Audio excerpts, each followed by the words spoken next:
Good morning to all of you साथियों, कैसे हैं आप लोग। हम उम्मीद करते हैं कि आप सब अच्छे होंगे और जी तौर मेहनत कर रहे होंगे और आपकी जो टेक्नीशियन की एग्जामिनेशन है उसके लिए आप बिल्कुल मेंटली प्रिपेयर होंगे। अगर आपने थोड़ी सी चूक अगर एएलपी के सीबीटी 1 में की होगी तो मैं आपसे बस यही कहना चाहूंगा कि अगर वो थोड़ी बहुत जो आपको मिस्टेक अगर वहां हुई होगी सीबीटी 1 में, तो वैसी गलती बिल्कुल आप यहां ना दोहराएंगे और निश्चित रूप से कंसंट्रेट होकर शांतिपूर्ण तरीके से मन मस्तिष्क को बिल्कुल फ्री करके आप एकदम कंसंट्रेट होकर परीक्षा देने का प्रयास करेंगे और निश्चित रूप से सफलता भी आगामी परीक्षाओं में प्राप्त कर सकेंगे। अभी जेई की एग्जामिनेशन संचालित हो रही है। जेई के अभ्यर्थियों को भी मेरी हार्दिक शुभकामनाएं, वो सब भी बेहतर करें और सीबीटी 1 को क्रैक कर सीबीटी 2 की मुहिम में जुट जाएं। आइए हम आज के बीच आपके बीच आरंभ करते हैं आज हमारे वॉल्यूम 2 बुक का 7वां सेट, जिसके टेक्निकल प्रश्न आपके बीच हैं। हमारा पहला प्रश्न आज का साहब जी है कि वायु प्रशीतन एयर कंडीशनिंग की प्रक्रिया में हवा की निम्नलिखित विशेषता का हम क्या करते हैं, नियंत्रण करते हैं। ध्यान रखिएगा। तो हम साहब जी जो हमारा एयर कंडीशनिंग होता है, एयर कंडीशनिंग के दौरान हम टेम्परेचर को नियत करने का काम करते हैं, यानी वातावरण का जो तापमान है उससे आप इसको क्या करेंगे साहब, मिनिमाइज करने का काम करेंगे। साथ ही साथ आपकी एयर क्या हो जाए, शुद्ध भी रहे, रिलेटिव ह्यूमिडिटी मेंटेन रहे with respect to external temperature, atmospheric temperature and circulation of air is also there be possible. यानी वहां पर आपका क्या हो जाए साहब, हवा का सर्कुलेशन भी बिल्कुल आसानी से हो जाए। ये सारी चीजें हमारे लिए क्या होती हैं, अत्यंत आवश्यक होती हैं। हम ऑप्शन नंबर बी के साथ जाएंगे। एसी, जिसको सामान्य भाषा में आप कहते हैं, एसी का जो मापन है आप 1 टन, 1.5 टन, 2 टन, यानी इसकी रेटिंग कैसे ली जाती है, टन में ली जाती है। क्या इसका वजन टन होता है? नहीं साहब। इस बात का यह तात्पर्य होता है कि 1 टन आइस के गोले को कमरे में रखने के बाद जो ठंडक का एहसास होगा वही आपकी क्या होगी साहब, 1 टन एसी के द्वारा प्राप्त आपकी ठंडक होगी। ये महत्वपूर्ण बात है साहब, ये ध्यान रखिएगा।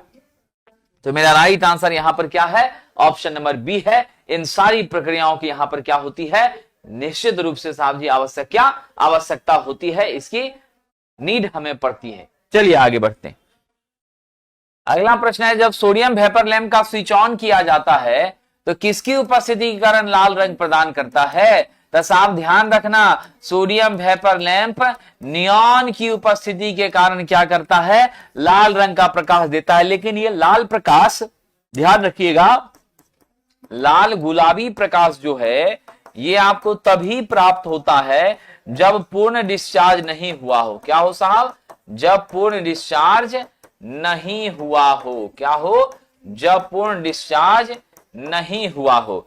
इस सेंटेंस का मतलब आप समझते हैं कि जब हमारी पूर्ण डिस्चार्ज होती है, कंप्लीट डिस्चार्ज होता है हमारे सोडियम वेपर का, तो उसमें 10 से 15 मिनट का समय आपका लग जाता है। क्या होता है, 10 से 15 मिनट का समय लग जाता है। और ये जो 10 से 15 मिनट का समय लगता है, इसके बाद इसका रंग सिर्फ और सिर्फ कैसा होता है, पीला होता है। इसीलिए हम इसे किस नाम से जानते हैं, मोनोक्रोमेटिक लैंप के नाम से भी। किस नाम से जानते हैं, मोनोक्रोमेटिक लैंप के नाम से भी इसको हम लोग जानने का काम करते हैं, इसमें कोई शक नहीं है। अब गंभीरता पूर्वक यहां ध्यान यह रखिएगा कि हमारा लाल गुलाबी प्रकाश जो है वो प्रारंभ में होता है जब आपका फुल्ली डिस्चार्ज नहीं हुआ है, तब होता है, एट स्टार्टिंग होता है। तो हम लोग प्रारंभ की जब बात करते हैं तो स्टार्टिंग में आपका प्रकाश क्या होता है साहब, लाल गुलाबी हमें प्राप्त होता है। और इसका मेन रीजन कौन सा मटेरियल है, नियॉन का इसके साथ मिला हुआ होना है। यह सदैव याद रख लीजिएगा। चलिए साहब जी आगे बढ़ते हैं। अगला प्रश्न, इनडायरेक्ट प्रणाली में साहब ये देख लीजिए, हमारी जो इनडायरेक्ट प्रणाली है उस इनडायरेक्ट प्रणाली में क्या होता है, तो यहां आप गंभीरता पूर्वक समझिएगा। इस जगह पर हमने क्या किया है साहब जी, ये पूरा भाग जो आपका है, इस भाग के ऐसे इस अर्धगोले वाले स्ट्रक्चर में इस तरफ नीचे जो प्रकाश आती है वह मात्र 10% होती है और मेरी सारी प्रकाश कहां जाती है, सीलिंग की तरफ 90%। तो ध्यान रखना 90% हमारी प्रकाश ऊपर जाती है और 10% आपकी क्या होती है, नीचे जाती है। शर्त यह है कि आपके सीलिंग का जो कलर है या तो सफेद रंग की पेंट होनी चाहिए या नहीं तो हल्के रंग की पैंट उस पर होनी चाहिए, तभी जाकर यह प्रकाश वहां से क्या होती है, रिफ्लेक्ट होकर के आपके पास पहुंचती है। और आप याद रखना, ऐसे सिचुएशन पर साथियों, ऐसे सिचुएशन पर मेरा छाया बिल्कुल भी नहीं बनता है। क्या होता है, छाया नहीं बनता है। डांसिंग रूम है, डेकोरेटिव स्ट्रक्चर है, या फिर आपका कहीं पर बहुत बेहतरीन आपको कंस्ट्रक्शन करके आपने डिजाइनिंग बेहतर किया है और वहां लाइट का रिफ्लेक्शन जो है इस हिसाब से हो कि छाया की बिल्कुल वहां पर साहब जी नीड ना हो, वैसे जगहों पर हम इसका प्रयोग करते हैं। समझ गए, सिनेमा हॉल में इसका प्रयोग करते हैं। यह भी ध्यान रखिएगा, ये जो है आपका हाफ क्या है, यह बिल्कुल साहब जी अपारदर्शी पदार्थ होता है, नीचे एकदम हमारा प्रकाश आ नहीं सकता है। तो हम राइट आंसर कौन सा ले लेंगे, समझ गए, ऊपर की ओर कितनी जाती है, 90%। ऊपर की ओर कितनी जाती है, 90%। चलिए आगे बढ़ते हैं। एकदम सही बात है साहब जी। चलिए, मेरे घर में यह सिस्टम है, बहुत अच्छी बात है, बहुत अच्छी बात है। चलिए, ग्लेयर तो इसमें मिनिमम मिलता ही है, छाया भी बिल्कुल नहीं आती है, आंखों पर भी चौंध नहीं आती, आंखों पर भी प्रेशर कुछ नहीं पड़ता है। समझ गए, आइए, बहुत बढ़िया। एग्जाम ने हमसे प्रश्न पूछा है, अब एग्जाम जब खुद प्रश्न पूछने लगे तो उसको मैं क्या जवाब दूं। हमारे साथ एग्जाम जुड़े हैं। एग्जाम साहब का प्रश्न है कि बीएसपीएस ऑफिस में मिलने गए थे तो क्या हुआ। ठीक है, चलिए। इस साल एग्जाम नहीं होगा, समझे, बिल्कुल सही बात है, प्रीति ने सही कहा है। ठीक है, मोदी जी भी हमारे साथ जुड़ गए हैं, बहुत अच्छी बात है। कितना सौभाग्य मेरा है, कभी मोदी जी मेरे साथ जुड़ जाते हैं, कभी राहुल जी हमारे साथ जुड़ जाते हैं, है कि नहीं है। कभी लंकापति रावण जुड़ जाते हैं, कभी दुखी आत्मा जुड़ जाती है, स्वाभाविक, कभी घायल आत्मा जुड़ जाएगी, कभी प्रेतात्मा जुड़ जाएगी। तो इतने सारे लोगों को मुझे पढ़ाने का शुभ अवसर प्राप्त हो रहा है। मैं कितना भाग्यशाली इंसान हूं। निश्चित रूप से ईश्वर ने बहुत सोच समझकर मुझे इस धरती पर भेजा है, जो इतने महान महान व्यक्तियों से हमें मुलाकात हो पाती है और उन लोगों का सानिध्य और आशीर्वाद प्रेम हमें प्राप्त हो पाता है। ये बड़ा सौभाग्य है मेरा। कल जब बीएसपीएसएल के ऑफिस में हम सभी शिक्षक गए थे, आप सब लोगों ने फोटो भी देखा था, हम 4 शिक्षक बीएसपीएसएल ऑफिस गए थे और हम सभी लोगों की 2 मुद्दे पर चर्चाएं थी, जिसमें जेई वाले छात्रों की चिंता थी कि हमारा डिस्ट्रीब्यूशन जेई की वैकेंसी कब आएगी, जिसके बारे में नवंबर का आश्वासन दिया गया था, लेकिन कोई सूचना मिली नहीं। और मेरे बीएसपीएसएल के टेक्नीशियन या फिर स्टोर अटेंडेंट या फिर आपका क्लर्क, अकाउंटेंट, सभी पदों के लिए जितने भी छात्र ने फॉर्म अप्लाई किया, उन सब का एक ही सवाल था कि मेरा परीक्षा कब होगा। इन सारे बातों पर हम लोगों ने बात करने का प्रयास किया, लेकिन जितने भी वरीय अधिकारी हैं वो कोई भी इस पर कुछ स्टेटमेंट देने से बच रहे थे। लेकिन वहां की स्थितियों और वहां के बाकी अन्य जो हमारे मेंबर्स थे, उन सभी लोगों के द्वारा बातचीत करने पर जो जानकारी प्राप्त हुई वो यही प्राप्त हुई कि अभी तक कौन एजेंसी परीक्षा लेगी यह फाइनल नहीं हो पाया है। ठीक है, क्योंकि 3 एजेंसियों का नाम आता है, एक आईसीएफ का आता है, एक टीसीएस का आता है और एक बेल्ट्रॉन का आता है। तो बेल्ट्रॉन खुद अपनी परीक्षा जब टीसीएस से करवाई तो बेल्ट्रॉन लेगा इस परीक्षा को, यह एकदम संभव नहीं है। 2 विकल्प बचता है, टीसीएस और आईसीएफ। जब टीसीएस की परीक्षा में भी आप देख रहे हैं कि जो सब पेटी कॉन्ट्रैक्टर कंपनियों के साथ जब वो जुड़ रहा है तो वहां भी धांधली की शिकायतें चली आ रही हैं, तो हम आईसीएफ पर कैसे भरोसा करें। अगर टीसीएस परीक्षा लेती है तो ये मानकर चलेंगे कि 80% जो है वो जेन्युइन बच्चों का सिलेक्शन हुआ है, 20% इधर उधर हुआ है। उसके अलावा कोई कंपनी रहती है तब तो मान लीजिए कि सीधा मामला उलट गया, 80% आपका सेटिंग ही हो गया, 20% भी मुश्किल से मेधावी छात्र आ पा रहे हैं। इसलिए बड़ी चुनौती यह है कि परीक्षा टीसीएस ले। ठीक है, लेकिन टीसीएस अभी एक्सेप्ट करने को तैयार नहीं। उसके पीछे का कारण है कि लगातार टीसीएस अपने एग्जाम के बर्डन से, अपने एग्जाम के अलग अलग सेक्शन के एग्जाम्स के शेड्यूल से पूरी तरह से पैक है। अब उसको 5 दिन का कम से कम जब गैप कंटिन्यूअस में मिलेगा तभी वो परीक्षा कराने में सक्षम होगा। तो टीसीएस भी स्वीकार की नहीं है, इसीलिए कोई शॉर्ट नोटिस भी आ नहीं सकता है और एग्जाम की संभावित तिथि भी आपके बीच नोटिफिकेशन में आ नहीं सकती है। ये उम्मीद की गई है कि इस महीने के अंदर, मतलब लास्ट ऑफ दिसंबर में एग्जाम को लेकर के शायद टीसीएस हामी भर दे या फिर कोई दूसरी कंपनी जो ऑथेंटिक हो वो हामी भर दे। और वो जब हामी भर देती है तब तो उम्मीद एक माना जाएगा कि दिसंबर लास्ट या जनवरी के स्टार्टिंग में कोई ना कोई सूचना हम लोगों के बीच आ जाएगी। अगर वो एक्सेप्ट कर लेता है तो ठीक है। अगर मान लीजिए कि जनवरी फर्स्ट वीक या 10 जनवरी तक 15 जनवरी तक कोई इंफॉर्मेशन नहीं हम लोगों को प्राप्त होती है, जैसा आश्वासन मिला, अगर नहीं प्राप्त होती है, तो उस स्थिति में आप सब लोग टेक्नीशियन की भी एग्जामिनेशन आपकी है, आज जेई का एग्जाम दे रहे हैं, तो आप इन सभी एग्जामिनेशन को अच्छे से देकर फ्री हो जाइए। तब तक की वस्तु स्थिति से और अपडेट हम लोगों के पास आएगा, और उस अपडेट के बाद अगर नहीं कोई ऑथेंटिक इंफॉर्मेशन प्राप्त हुआ, समझ गए, परीक्षा को लेकर के स्पष्ट निर्देश विभाग की तरफ से जारी नहीं हुआ, तब आप लोगों को मेरा सहयोग करना पड़ेगा और हम आपके साथ खड़े रहेंगे। तब आवश्यकता पड़ी तो हम लोग फिजिकल प्रोटेस्ट के लिए भी जाएंगे। फिलहाल जो आपके पास 15-20 दिन का समय है, इसको बर्बाद नहीं करिए, एक एक सेकंड का यूज करके आगामी परीक्षाओं पर कंसंट्रेट रहिए। जो लोग सिर्फ बीएसपीएसएल की परीक्षा के लिए डेडिकेटेड हैं, वो लोग क्वेश्चन प्रैक्टिस और रिवीजन करते रहिए, क्योंकि कटअप जो है थोड़ा सा इस बार टफ रहने वाला है, उच्च रहने वाला, हाई रहने वाला है। इसीलिए रिवीजन प्रैक्टिस कंटिन्यूअस करते रहिए। निश्चित रूप से वो समय भी आएगा जब आप सफल भी हो जाएंगे। चलिए आगे बढ़ते हैं साहब। चलिए, रवि जी को भरोसा नहीं है, अच्छी बात है।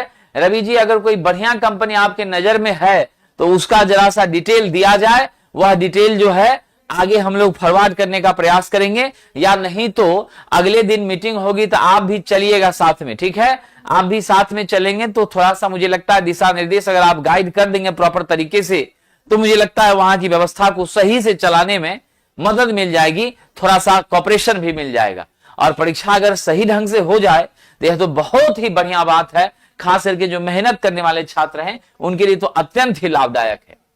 कह रहा है स्विच ऑन किए जाने पर छत का पंखा कम स्पीड से चल रहा है और जिस दिशा में पहले चल रहा था उसी में चल रहा है, इससे क्या समझना चाहिए? पंखा यदि चल रहा है तो कहीं ना कहीं निश्चित रूप से चल रहा है तो सब सिस्टम ठीक है, लेकिन गड़बड़ी थोड़ा बहुत है। क्या गड़बड़ी है साहब? तो पंखा बहुत स्लो चल रहा है, बहुत स्लो चल रहा है। इसका मतलब है कि हमारा कंडेंसर कहीं कहीं क्या हो गया है, खराब हो गया है, इसीलिए दिक्कत हो गया है। आप कंडेंसर बदल दीजिए, पंखा आपका क्या हो जाएगा, काफी तेज गति से साहब चलना शुरू कर देगा। एक समय हुआ करता था जब भारतीय रेल में आप चढ़ते थे तो पंखे में ऐसे पेन लेकर के नचा देते थे, जब पेन लेकर नचाते थे तो पंखा चलने लगता था, अब फिर बंद कर दिए तो बिल्कुल नहीं चलेगा। तो ऐसी स्थिति में कहीं न कहीं क्या है कि हमारा फैन का साहब जी कंडेंसर खराब है, और यहां जो कंडेंसर हम यूज करते हैं, कैपेसिटर यूज करते हैं, वह आपकी क्या होती है, इलेक्ट्रोलाइटिक कैपेसिटर। क्या होती है? इलेक्ट्रोलाइटिक कैपेसिटर होती है। जनरली 1.5 माइक्रोफेराड से लेकर के 2.5 माइक्रोफेराड के बीच यह हुआ करती है, यह इसका मान होता है। साथियों, आप गंभीरता पूर्वक समझिएगा, ये तो बहुत अच्छी चीज है। अब बियरिंग की बात अगर हम करें तो जब मेरा बियरिंग डैमेज हो जाता है तो वह जब चलता है तो कटर कटर घर घर आवाज करता है कि नहीं है? बहुत आप परेशान हो जाते हैं, इरिटेट हो जाते हैं। सड़क पर अगर बगल से गुजरे तो आप इरिटेट होने लगते हैं, लेकिन जिसके घर में है वो बेचारा सो रहा होता है। ये मामला होता है, समझे कि नहीं? ध्यान रखिएगा। साहब जी, अगर बिहार इलेक्ट्रिसिटी बोर्ड को लेकर के आप इस अंतिम क्षण में चाहते हैं कि हम रिवीजन करें और थोड़ा सा प्रैक्टिस हो जाए, थोड़ा सा हमारा ओवरव्यू मिल जाए और हमें मार्क्स हमारा बढ़ जाए, जो हमारी कमियां है वो दूर हो जाए, तो आप हमारे साहब रिवीजन के लिए स्पेशल बैच है आपका। कौन सा? Booster batch. मात्र 199 में थ्योरी भी बता रहे हैं, ऑब्जेक्टिव भी बता रहे हैं, न्यूमेरिकल भी बता रहे हैं, वन लाइनर क्वेश्चन को पूछकर प्रैक्टिस भी करा रहे हैं। तो इस बैच से आप जुड़ जाइएगा, प्लेटफॉर्म बाय नवीन कुमार सिंह एप्लीकेशन पर मिलेगा। कंप्यूटर के लिए 1000+ क्वेश्चन की प्रैक्टिस हेतु आप बूस्टर बैच से जुड़ जाइएगा, मात्र 99 रुपीज में अवेलेबल है। फिर अगर आप चाहते हैं कि हम साहब जी कौन सा टेस्ट दें, महापैक ऑफर के बाद टेस्ट नंबर 60 तक, 51 से 60 तक देना चाहते हैं, सेशन 6 से जुड़िए। 60 से लेके 70 नंबर टेस्ट देना चाहते हैं, सेशन 7 से जुड़िए। ये अवेलेबल है प्लेटफॉर्म ऑनलाइन टेस्ट एप्लीकेशन पर। और ब्रह्मास्त्र टेस्ट जो है, यहां पर देश की सभी टेक्निकल एग्जाम के लिए आप यहां से क्वेश्चन की प्रैक्टिस कर सकते हैं। टेस्ट पैटर्न पर 4000+ प्रश्नों की हम यहां क्या करवा रहे हैं, प्रैक्टिस करवा रहे हैं। 3500 के आसपास हम पहुंचने वाले हैं, तो आप जुड़िए, जबरदस्त प्रैक्टिस करिए, समय आपके पास है और निश्चित सफलता प्राप्त कर लीजिए साहब। आइए आगे बढ़ते हैं।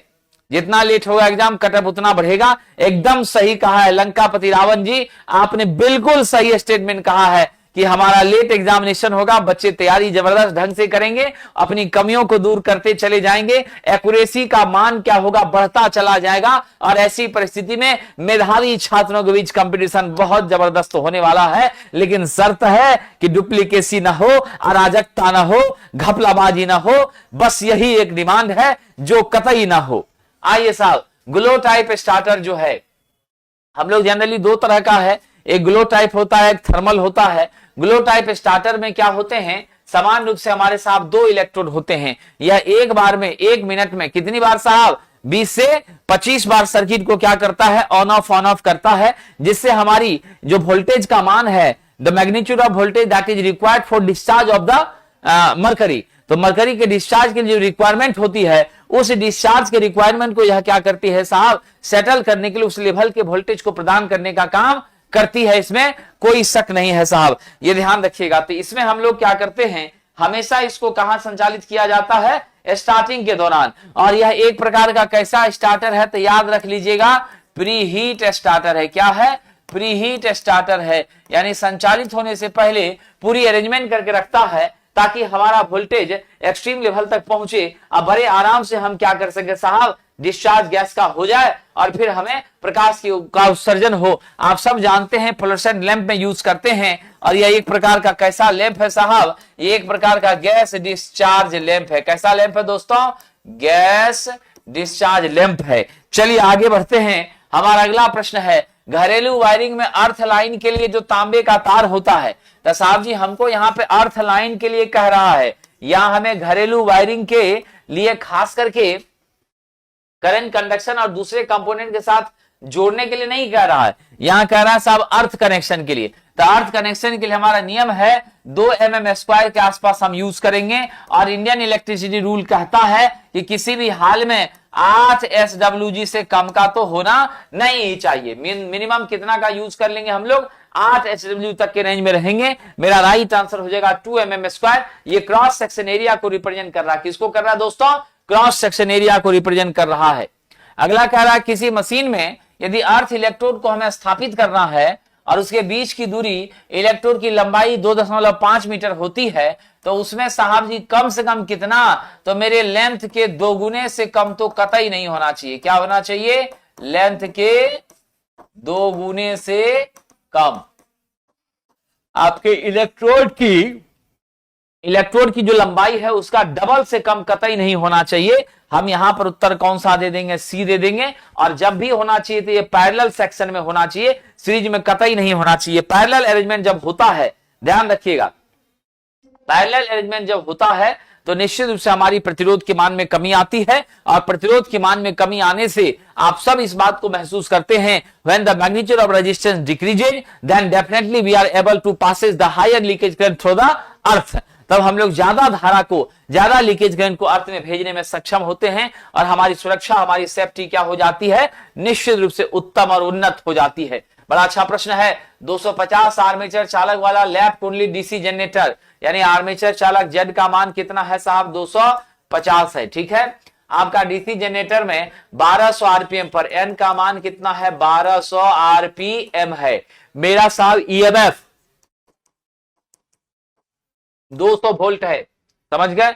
और आपसे कह रहा है फ्लक्स फाई का मान बताइए कितना होगा। विद्यार्थी इस प्रश्न में सबसे पहले आप महसूस कर रहे हैं कि एक लैप कुंडली डीसी मशीन है। लैप है तो हमारा ए का मान पी के बराबर होगा, इसीलिए हम लोग जानते ही हैं ये बराबर क्या होता है, पी फाई एन जेड बटा 60 ए होता है। यहां से ए को काट दीजिए क्योंकि दोनों मान हमारे पास है नहीं, ए और पी को काट दिए तो मेरा ए का मान हो गया फाई एन जेड बाय 60। अब यहां से हमको फाई निकाल लेना है। फाई बराबर क्या होता है, फाई बराबर हो जाएगा ए इंटू 60 अब बटा एन इंटू जेड। ए का मान देखिए कितना है सरकार, ए का मान आपका 200 है, गुना 60 कर दीजिए। एन का मान कितना है 200, एन का मान कितना है 1200, एन का मान कितना है 1200 है, 1200 है, तो यहां 1200 रखिए। और आपका जेड कितना है 250 है, जेड कितना है 250 है। सिंप्लीफाई कर लीजिए, आपका वैल्यू आएगा 0.04 वेबर। कितना आएगा 0.04 वेबर। कौन सा उत्तर देख रहे हैं, चेक कर लीजिएगा। तो 0.04 आ रहा है कि 0.02 आ रहा है, हम भी चेक करते हैं। कैलकुलेशन को चेक करना जरूरी है। 200 गुना 60 बेटा 250 गुना 1200। विद्यार्थी 0.04 आ रहा है, चेक कर लिया हमने। हाँ ठीक है, 0.04 वेबर, ऑप्शन नंबर बी होगा। 200 गुना 60 बेटा 1200 गुना 250, option B is the right answer.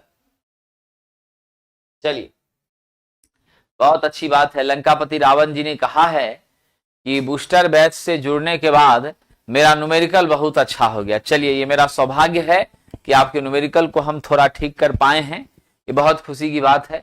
लेकिन सबसे ज्यादा सौभाग्य मेरा तब होगा जब लंकापति रावण अपनी सेवा BSPSCL के कार्यालय में भी जाकर देंगे। ठीक है, खाली राम से वहां पर लड़ाई नहीं करिएगा, नहीं तो आपको दिक्कत हो जाएगी। प्रश्न बड़ा अच्छा है, कह रहा है कि निम्नलिखित कथनों को पढ़ें। 250 वोल्ट से अधिक के वोल्टेज इंस्टॉलेशन के लिए लागू होने वाले सुरक्षा शर्त के संदर्भ में सही है।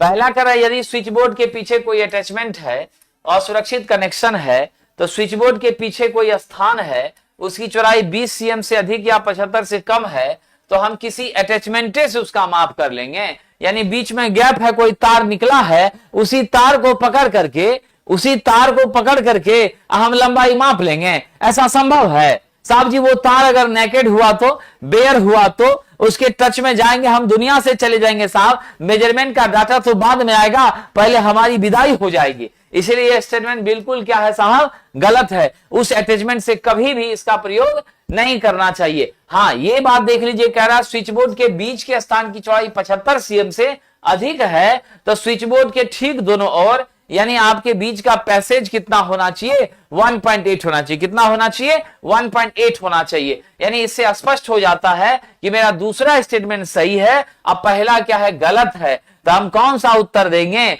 ऑप्शन नंबर सी में पहला गलत है और दूसरा सही है। ऑप्शन नंबर सी के साथ हम लोग जाएंगे। देखिए, देखन में बड़े लगे अघाव करे छोटे, ऐसी वाली बात यहां पर है। दिखने में बड़ा है लेकिन है बहुत ही आसान, और जो दिखने में छोटा होता है वही होता है थोड़ा कठिन। अब आइए, भू रक्षण रिले ट्रिप हो जाती है जब न्यूट्रल से ग्राउंड वोल्टेज सीमा क्या हो जाए। साहब जी, हमारी अर्थ फॉल्ट रिले यानी अर्थ लीकेज सर्किट ब्रेकर, ये जो हमारी नॉर्मल स्ट्रक्चर होती हैं, गंभीरता पूर्वक ध्यान दीजिएगा, यह आपकी ट्रिप हो जाती है। आप लोग भी जवाब दीजिएगा, कब ट्रिप हो जाती है, उसका क्या कारण है साहब? ये तभी ट्रिप होगी जब हमने जो रेटेड वैल्यू सेट किया है। सपोज कर लीजिए हमारी वैल्यू करंट की 20 एम्पियर है, अगर मेरी करंट यहां 40 एम्पियर जाने लगी, तो ऐसे सिचुएशन पर तुरंत आपका जो रेटेड वैल्यू है, उस रेटेड से हमारा मान एक्सट्रीम हो गया, एक्सीड कर गया, ज्यादा हो गया। और जब उससे ज्यादा हो गया, एक्सीड कर गया, तो नेचुरली आप जान रहे हैं कि हमारी क्या होगी, ग्राउंड वोल्टेज की सीमा को यह जैसे ही अधिक होगा, तुरंत रिले ट्रिप करेगी, तभी हमारा सिस्टम सेफ और सुरक्षित होगा, और हम भी क्या होंगे साहब, अपने जीवन को बचाने में कामयाब हो पाएंगे, यहां तक कि उपकरण के भी नुकसान से हम बच सकेंगे। ठीक है, चलिए आगे बढ़ते हैं। अब अगला प्रश्न है, किसी जीआई भूयोजन की माप होती है साहब। तो गैल्वेनाइज्ड आयरन जब है हमारी, तो जीआई का हम प्लेट लेते हैं। कैसा प्लेट लेते हैं, जीआई का प्लेट लेते हैं।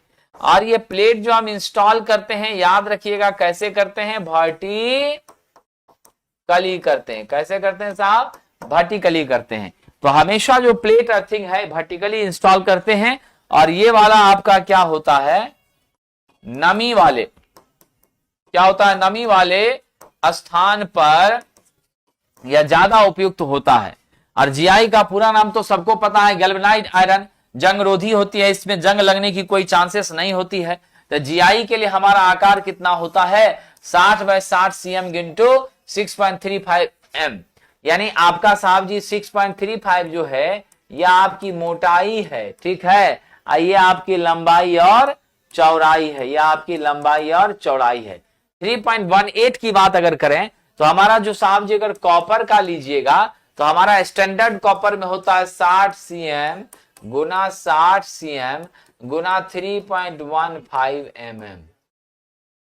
क्या होता है, 3.15 mm। तो हमारा यहां पर थोड़ा मोटाई आपका कम हो जाता है, लंबाई चौड़ाई तो सेम रहता है, क्योंकि हम सब जानते हैं जीआई से ज्यादा कंडक्टिंग कौन होती है, जीआई से ज्यादा कंडक्टिंग क्षमता किसकी होती है, निश्चित रूप से हमारे कॉपर की होती है। इसीलिए साहब तो जीआई प्लेट जब भी पूछे तो मेरा आंसर क्या होगा, सी नंबर, ठीक है। और जब आपका कॉपर पूछे तो हम डी के साथ जा सकते हैं। स्ट्रक्चरल वे में हम लोग 3.15 का भी यूज किया करते हैं। आइए, एक लैंप को 3 स्थानों से कंट्रोल करने के लिए कौन सा स्विच साहब, 3 स्थान से कंट्रोल करने के लिए आपको 2 चाहिए, क्या साहब, 2 वे स्विच। 2 क्या चाहिए, 2 वे स्विच चाहिए। और एक आपको चाहिए इंटरमीडिएट स्विच। क्या चाहिए, एक इंटरमीडिएट स्विच चाहिए। अब ये इंटरमीडिएट स्विच जो होता है इसके 4 टर्मिनल होते हैं, क्रॉस क्रॉस भी कनेक्ट होता है, समझ गए। तो जहां जैसी जरूरत होती है वैसा हम कनेक्शन करते हैं। यह एक बल्ब को 3 या 3 से अधिक स्थानों से नियंत्रित करने का काम करता है, इसमें कोई शक नहीं है। और आप यह भी ध्यान रखेंगे कि 2 वे स्विच जो हमारी होती है उसमें आपका क्या होता है, 3 आपका टर्मिनल होता है। इधर भी 2 वे स्विच है तो क्या है, 3 टर्मिनल है। तो हमारा 3 और ये 4 टर्मिनल ये सब मिलकर के क्या काम करता है, तो एक बल्ब को 3 अलग अलग जगहों से, कहां से साहब, 3 अलग अलग जगहों से नियंत्रित करता है, यानी 3 अलग अलग जगहों से चला सकते हैं, ठीक है। और अगर हम सेंट्रीफ्यूगल, अगर हम 2 वे स्विच का यूज करें तो एक बल्ब को 2 अलग जगह से आप क्या कर सकते हैं, नियंत्रित। क्या कर सकते हैं, नियंत्रित। 2 अलग जगह से क्या कर सकते हैं, नियंत्रित। ये मामला आपका कहां पर है, ये मामला आपका कहां पर है, निश्चित रूप से साहब जी हमारे 2 वे स्विच में है। तो हम किसका जवाब दे दें, 2 2 वे स्विच और 2 नहीं साहब, 2 2 वे स्विच और 1 इंटरमीडिएट। इसी से मेरा काम हो जाएगा। 2 से अधिक जगहों से, यानी 3 या उससे अधिक जगहों से हम क्या करेंगे, नियंत्रित करने में सक्षम हो जाएंगे। आइए आगे बढ़ते हैं। चलिए, अब अकेला नहीं ना इंटरमीडिएट ले लीजिएगा, क्या विद्यार्थी जी। आइए साहब, कह रहा माइक्रोवेव के अंदर माइक्रोवेव विकिरण की आवृत्ति होती है, तो माइक्रोवेव विकिरण की अंदर माइक्रोवेव के विकिरण की आवृत्ति कितनी होती है, 2450 मेगाहर्ट्ज होती है। यहां शब्द आ गया मेगा, मेगा कितने के बराबर, 10 के पावर 6 के बराबर। यानी आप इसको लिख सकते थे 2450 गुना 10 के पावर 6 हर्ट्ज, ये इसकी वैल्यू है। अब यहां एक और छोटी सी बात समझिएगा गंभीरता पूर्वक। अब यहां से छोटी सी बात यह है कि इसमें इलेक्ट्रॉन का उत्सर्जन किसके वजह से होता है, मैग्नेट्रॉन के कारण आपका क्या होता है, इलेक्ट्रॉन का उत्सर्जन, ठीक है।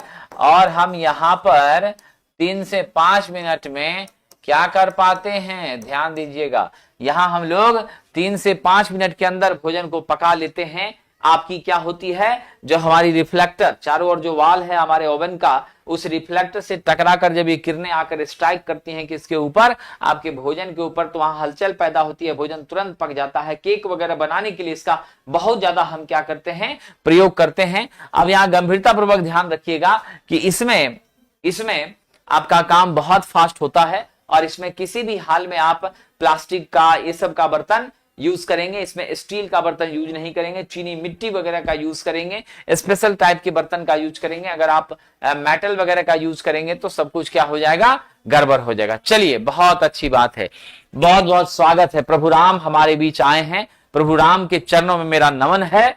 और निश्चित रूप से प्रभु राम से हम यही उम्मीद करते हैं, उनसे यही प्रार्थना करते हैं कि जितने भी आपके भक्त हैं, जितने भी आपके छात्र हैं, इन सब के लिए परीक्षा आप बिल्कुल कदाचार मुक्त करवाइए और मेहनती छात्रों के साथ न्याय करने का प्रयास करिए। प्रभु राम का आगमन हुआ है, हम लोग धन्य हो गए हैं। चलिए, माँ सीता भी आ गई है, चलिए बहुत अच्छी बात है, माता सीता का भी आगमन हुआ है, ठीक है। मिथिलांचल की भूमि से का मैं रहने वाला हूं और माँ सीता भी वहीं की है, उनके चरणों में भी मेरा कोटि कोटि नमन है। बहुत अच्छा, बहुत अच्छा, कितना धार्मिक माहौल पैदा हो गया है, कितना सुकून मिल रहा है। बताइए, मैं पढ़ा नहीं रहा हूं साहब, यज्ञ कर रहा हूं, यज्ञ कर रहा हूं। आप सब उस यज्ञ के साक्षी बन रहे हैं, कितना गौरवमयी क्षण है। आइए, अत्यंत ही गौरवमयी क्षण है। प्रभु राम का आगमन है, मां सीते हैं, साथ में हजारों की संख्या में भक्त बैठे हैं। हम सब लोग यज्ञ में आए हुए हैं। बिल्कुल शांतिपूर्ण तरीके से यज्ञ का संचालन होने दीजिए। आशीर्वाद हमारे साथ ईश्वर का है, प्रभु का है। आइए आगे बढ़ते हैं। साहब जी कह रहा है 1000 वाट, कह रहा 1000 वाट का हीटर 200 वोल्ट की सप्लाई से जुड़ा है। यदि एक महीने में 300 घंटे तक जुड़ा रहता है, सॉरी 30 घंटे तक जुड़ा रहता है और दाम 4 रुपया है, तो महीने का बिजली खर्च बताइए। साहब जी आपकी शक्ति का मान क्या है? मेरे पास शक्ति का मान 1000 वाट है। कितना है? 1000 वाट है, पावर 1000 वाट है।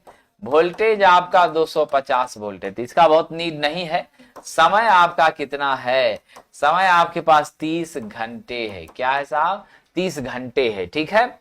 उसके बाद कह रहा एक महीने में, नहीं तो एक महीने में 30 घंटा कर रहा है काम, तो टोटल 30 घंटा हो गया। स्वाभाविक सी चीज है। अब आइए जरा देख लेते हैं हम लोग मेरा क्या मामला हो रहा है, ठीक है। अब यहां से आप एनर्जी निकालते हैं, पावर इनटू टाइम, अब बटा आपका क्या हो जाता है साहब? 1000 हो जाता है। तो हमारे पास पावर है 1000, इनटू हम टाइम के बदले क्या दे दें? 30 दे दें। कितना साहब जी? एक महीने के लिए। अब बटा आप कर दीजिए 1000, तो मेरा कट करके कितना हो गया? 30 किलोवाट आवर हो गया। यानी आपके पास साहब बिल जो आएगी वह कह रहा 4 रुपया प्रति यूनिट है, तो 4 गुना 30 हो गया, यानी 120 रुपए आपके क्या हो गए? बिल हो गए। तो आप उत्तर कौन सा लीजिएगा? ऑप्शन नंबर डी, 120 रुपए। क्या लीजिएगा जी? ऑप्शन नंबर डी, 120 रुपए। आइए आगे हम बढ़ते हैं। अगला प्रश्न, चलिए सरकार, बड़ा अच्छा प्रश्न आपके बीच आ रहा है। उम्मीद करते हैं कि आप सब जवाब देने में सक्षम भी होंगे। कह रहा है कि वाटर गीजर के बाहरी और अंतः टैंक के बीच में, ठीक है, ये हमारा इनर टैंक है जिसमें हम लोग नाइक्रोम के कॉइल को लपेटे हुए हैं। ये मेरा आउटर आपका क्या है साहब जी? लेयर है, ठीक है। अब इसके बीच में हम ग्लास ऊल भरते हैं, पीले पीले कलर का होता है। आप देखते होंगे हमारे फ्रीज वगैरह के डोर में भी यह सब क्या होता है? अटैच्ड रहता है। तो यहाँ जो आपने ग्लास ऊल भरा है, ये ग्लास ऊल क्या है साहब? यह बिल्कुल उष्मा का कुचालक है। यह क्या है साहब? उष्मा का कुचालक है।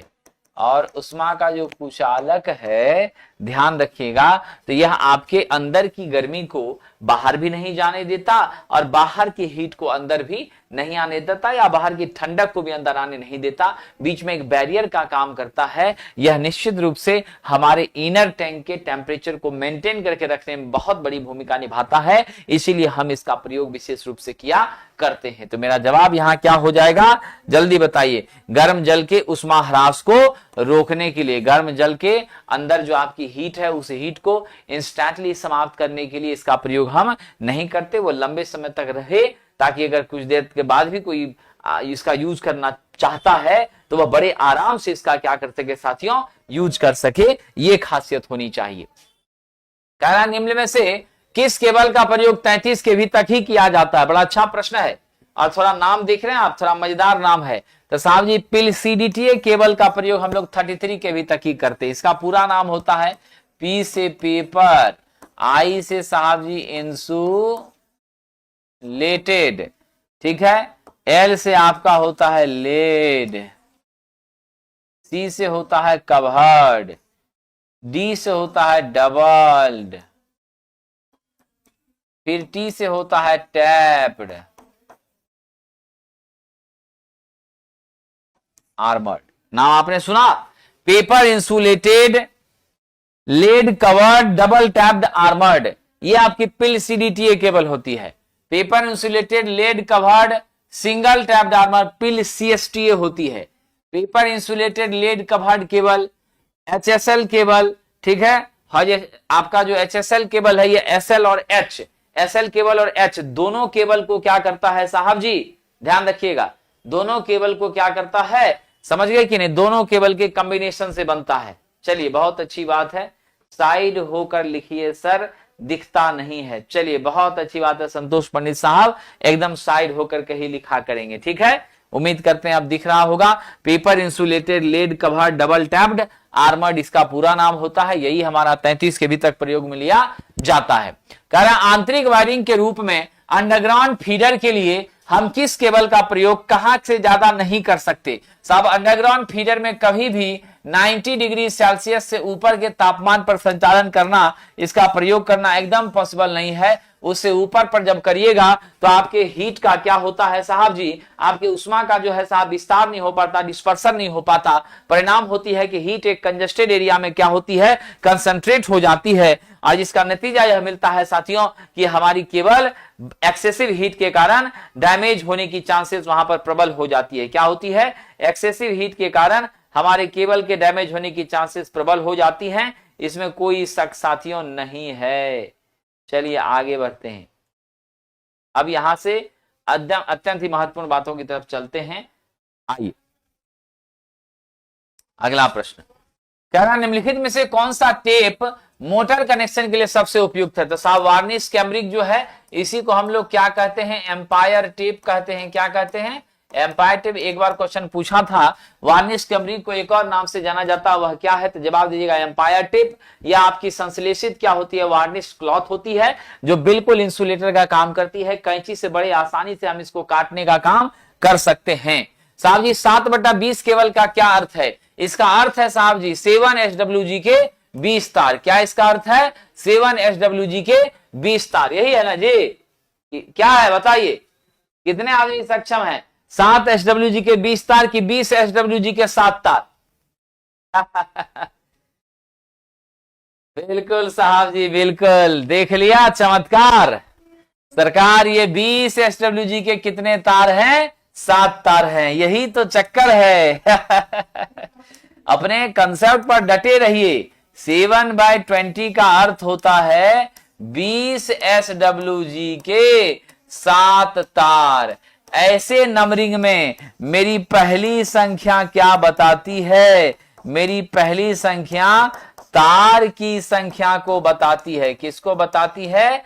तार की संख्या को बताती है। इसीलिए हम ए नंबर के साथ जाएंगे। 7/20 मीन्स 20 SWG के 7 तार। ठीक है, चलिए आगे बढ़ते हैं साथियों। इसका पीडीएफ हम प्रदान नहीं कर पाएंगे। इसके लिए आपको बुक आती है रुक्मिणी प्रकाशन की वॉल्यूम 2 BSPSCL टेक्नीशियन 3 के लिए टेस्ट सीरीज की। और उस बुक को अगर आप लेना चाहते हैं तो आप ध्यान रखिएगा 7079212121 पर आप कॉल कर लीजिए। यह जो है बुक का इंक्वायरी नंबर है। यहां से आपको जानकारी प्राप्त हो जाएगी कि बुक कहां मिलेगा। इसका पीडीएफ हम आपको नहीं प्रदान कर पाएंगे, इसके लिए बुक की मदद आपको लेनी पड़ेगी। आइए आगे बढ़ते हैं। तो मेरा स्पष्ट हो गया कि 20 SWG के कितने तार? 7 तार। सरकार आगे कह रहा है जहां निम्न धारा परिपथ के लिए निर्धारित दूरी के भीतर जोड़ों को सरकना हो, यानी जोड़ को आप आगे पीछे खिसकाना चाहते हैं, लो वोल्टेज पे इसका क्या कर रहे हैं? यूज कर रहे हैं। क्या कर रहे हैं साहब? लो वोल्टेज पे इसका यूज कर रहे हैं। और आप चाहते हैं कि आगे पीछे हम क्या कर सकें? खिसका सकें। तो यह कौन सा जोड़ होता है? जल्दी बताइए। ये एरियल जोड़ होता है, दोनों तरफ अमेठा रहता है और आवश्यकता पड़ने पर आप पोजीशन को आगे पीछे खिसका सकते हैं। स्लिपरी स्ट्रक्चर में आपकी होती हैं। यह आपका एरियल जोड़ है। समझिए सबसे मजबूत कौन सा जोड़ होता है? आपका वेस्टर्न यूनियन जोड़ क्या होता है? सबसे मजबूत होता है। यह आप ध्यान रखेंगे। कह रहा किस प्रकार के सर्किट ब्रेकर में हाई प्रेशर वाले एयर ब्लास्ट का प्रयोग किया जाता है जिसका आर्क बुझाने के रूप में प्रयोग होता है? साहब जी यहां पर जो हम एयर ब्लास्ट का प्रयोग करते हैं, बड़ा मजेदार बात है साहब जी। यह जो एयर ब्लास्ट होता है तो वह हवा का कितना प्रेशर रखा जाता है साहब जी? कितने बच्चों को याद है बताइए? हम इसमें एयर का जो प्रेशर रखते हैं 85 से 175। क्या होता है साहब? 85 से 175 kg/cm³ का जो है हम क्या करते हैं साहब? यहां पर दबाव बना करके रखते हैं। और यह आपकी एयर ब्लास्ट सर्किट ब्रेकर होती है जिसके अंदर एक चेंबर होता है। क्या होता है? एक चेंबर होता है। और उस चेंबर में हम इसको डाल करके और कंप्रेस्ड एयर को डालते हैं जिसके ब्लास्ट से हमारी आर्क, हमारी चिंगारी क्या होती है? बुझने का काम करती है। वैक्यूम सर्किट ब्रेकर में तो हम वैक्यूम की मदद से बुझाते हैं। एयर सर्किट ब्रेकर में हवा की मदद से बुझाते हैं। इसकी क्षमता जो है साहब 400 केवी तक इसका प्रयोग करते हैं। 4000 एमवीए तक इसकी ब्रेकिंग कैपेसिटी हुआ करती है, इसमें कोई शक नहीं है, यह सदैव ध्यान रखिएगा। चलिए, बहुत अच्छी बात है, अगले प्रश्न की ओर चलते हैं। कौन सा उपकरण तरित रक्षक के लिए, तो साहब तरित रक्षक के लिए किसका यूज करते हैं? जेडोनो वैरिस्टर का प्रयोग करते हैं। आप तो जानते हैं आइसोलेटर मेरा क्या है? ऑफ लोड स्विच है। यह लाइन को डिस्चार्ज करने में हमारी क्या करता है? मदद करता है। सर्किट ब्रेकर आपका क्या है? ऑन लोड स्विच है, यानी आपके खतरे से भी बचाता है और साथ ही साथ हमारा क्या हो जाता है? सर्किट ब्रेकर आपको खतरे से तो बचाता ही है, साथ ही साथ संपर्क को बनाना तोड़ना यानी स्विचिंग एक्शन के लिए भी मददगार हो सकता है। बट आपकी ओवर वोल्टेज रिले यह तरित के लिए नहीं है, यह आपके लोड और एक्सेसिव सिचुएशन को कंसीडर करती है। जेडेनो वैरिस्टर जो है यह तरित रक्षक है, आसमानी बिजली को एब्जॉर्ब करके तुरंत क्या करता है? अर्थ में भेजने का काम करता है, जिससे हमारी पूरी सिस्टम क्या होती है साहब? सेफ और सुरक्षित हो जाती है। तो हम ऑप्शन नंबर किसके साथ आगे बढ़ेंगे? हम ऑप्शन नंबर ए के साथ आगे बढ़ेंगे। कह रहा सर्किट ब्रेकर में उस करंट को क्या कहा जाता है जो संपर्क के अलग होने के पहले मौजूद होती है? साहब संपर्क के अलग होने के पहले जो करंट होगी वह आपकी ब्रेकिंग करंट होगी। समझ गए? हमारे आर्क के उत्पन्न करने के दौरान जो करंट होगी वह कौन सी करंट होगी? क्या होगी साहब जी? आर्क के उत्पन्न करने के दौरान जो होगी वह आपकी क्या होगी साहब? आर्क करंट होगी। समझ गए? रीस्ट्राइकिंग करंट और रिकवरी करंट क्या होता है? ध्यान रखिएगा साहब। चलिए, बहुत अच्छी बात है, अब समझ में आया कि सबसे बड़ा, बहुत अच्छा। ये सर मांग खाकर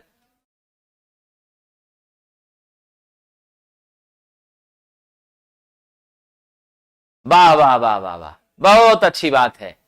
बेरोजगारी एडीके का बहुत जबरदस्त कमेंट आया है, समझे कि नहीं? आपकी किताब वॉल्यूम 1 का टेस्ट पूरा सेट बना लिए हैं, ट्रेन में 35 से 40 नंबर आता है, 4-5 दिन में वॉल्यूम 2 लाएंगे। बहुत सही बात है। चलिए, जो बच्चे मुझ पर आरोप लगा रहे हैं कि ये मास्टर बोलता था कि जुलाई में परीक्षा हो जाएगी, तो सरकार मास्टर को आप पावर दे दीजिए, मास्टर 3 दिन में परीक्षा करा देगा। समझ गए कि नहीं? आप मास्टर को पावर दे दीजिए, ठीक है ना, मास्टर 3 दिन में परीक्षा करा देगा। आप कहां सोए हुए हैं? आप चलिए मेरे साथ। समझ गए कि नहीं? दूसरे पर उंगली उठाकर आरोप लगाना बहुत आसान है मेरे मित्र, समझ गए कि नहीं? लेकिन सच्चाई की वास्तविकता को समझकर उसके बाद चलना बहुत कठिन है। विभाग की जो रणनीति होती है उस रणनीति के हिसाब से हम आपके बीच बातों की चर्चा करते हैं। हम सिस्टम नहीं है, हम सिस्टम के साथ जुड़े हुए भी नहीं है। मेरा काम आपकी सेवा करना है और उस सेवा में कमी नहीं करते हैं। आपका ही आदेश हुआ था कि सब मास्टर को जाना है, तो सब मास्टर आपके आदेश पर गया था। स्वाभाविक सी बात है, जब वैकेंसी लाना था उस समय भी सड़क पर प्रोटेस्ट करने के लिए अकेला मास्टर आपके बीच पहुंचा था साहब, और 2-2 बार गया था। बहुत सारे बच्चे जो शामिल हुए थे वो इसके गवाह हैं। समझ गए कि नहीं? सिर्फ परीक्षा कराने के लिए प्रयासरत नहीं है, वैकेंसी लाने के लिए भी प्रयास किए थे। ठीक है, उसके बाद आपको मालूम होना चाहिए सुप्रीम कोर्ट की नोटिस आई थी। सुप्रीम कोर्ट के जजमेंट के कारण पीआईएल दायर हुआ था, जिसमें जातीय आरक्षण की जो प्रक्रिया थी उसके वजह से आपके फॉर्म के फिल करने में क्या हो गई साहब, वहां पर फिर लेट आई, इलेक्शन की वजह से इंपैक्ट खाया। फिर आपका जातीय आरक्षण से लेट हुआ, जातीय आरक्षण से लेट होने के बाद फिर उस पर जब फैसला आया तो दोबारा फिर से फॉर्म रीओपन हुआ। फॉर्म रीओपन होने के बाद अब जो सिचुएशन है उस सिचुएशन में कौन सी कंपनी करेगी? जो लोग हम पर आरोप लगा रहे हैं वह अपनी कंपनी का टेंडर भरें और विभाग उसको सेलेक्ट करता है, उन्हीं के कंपनी से परीक्षा करा लिया जाएगा। इसमें कोई शक नहीं है। समझे कि नहीं? आजकल एक सोशल मीडिया पर ट्रेंड हो गया है, शिक्षकों को गाली दे दो। भाई साहब, शिक्षक ठेका परीक्षा का नहीं लेता है, मैं खुल के बोल देता हूं। शिक्षक आपकी मदद करता है, आपको रास्ता दिखाता है। अगर शिक्षक परीक्षा का ठेका लेना और उस शिक्षक के बच्चे पास कर जाए ना, तो आप कहेंगे कि सारा सीट मास्टर खरीद लिया।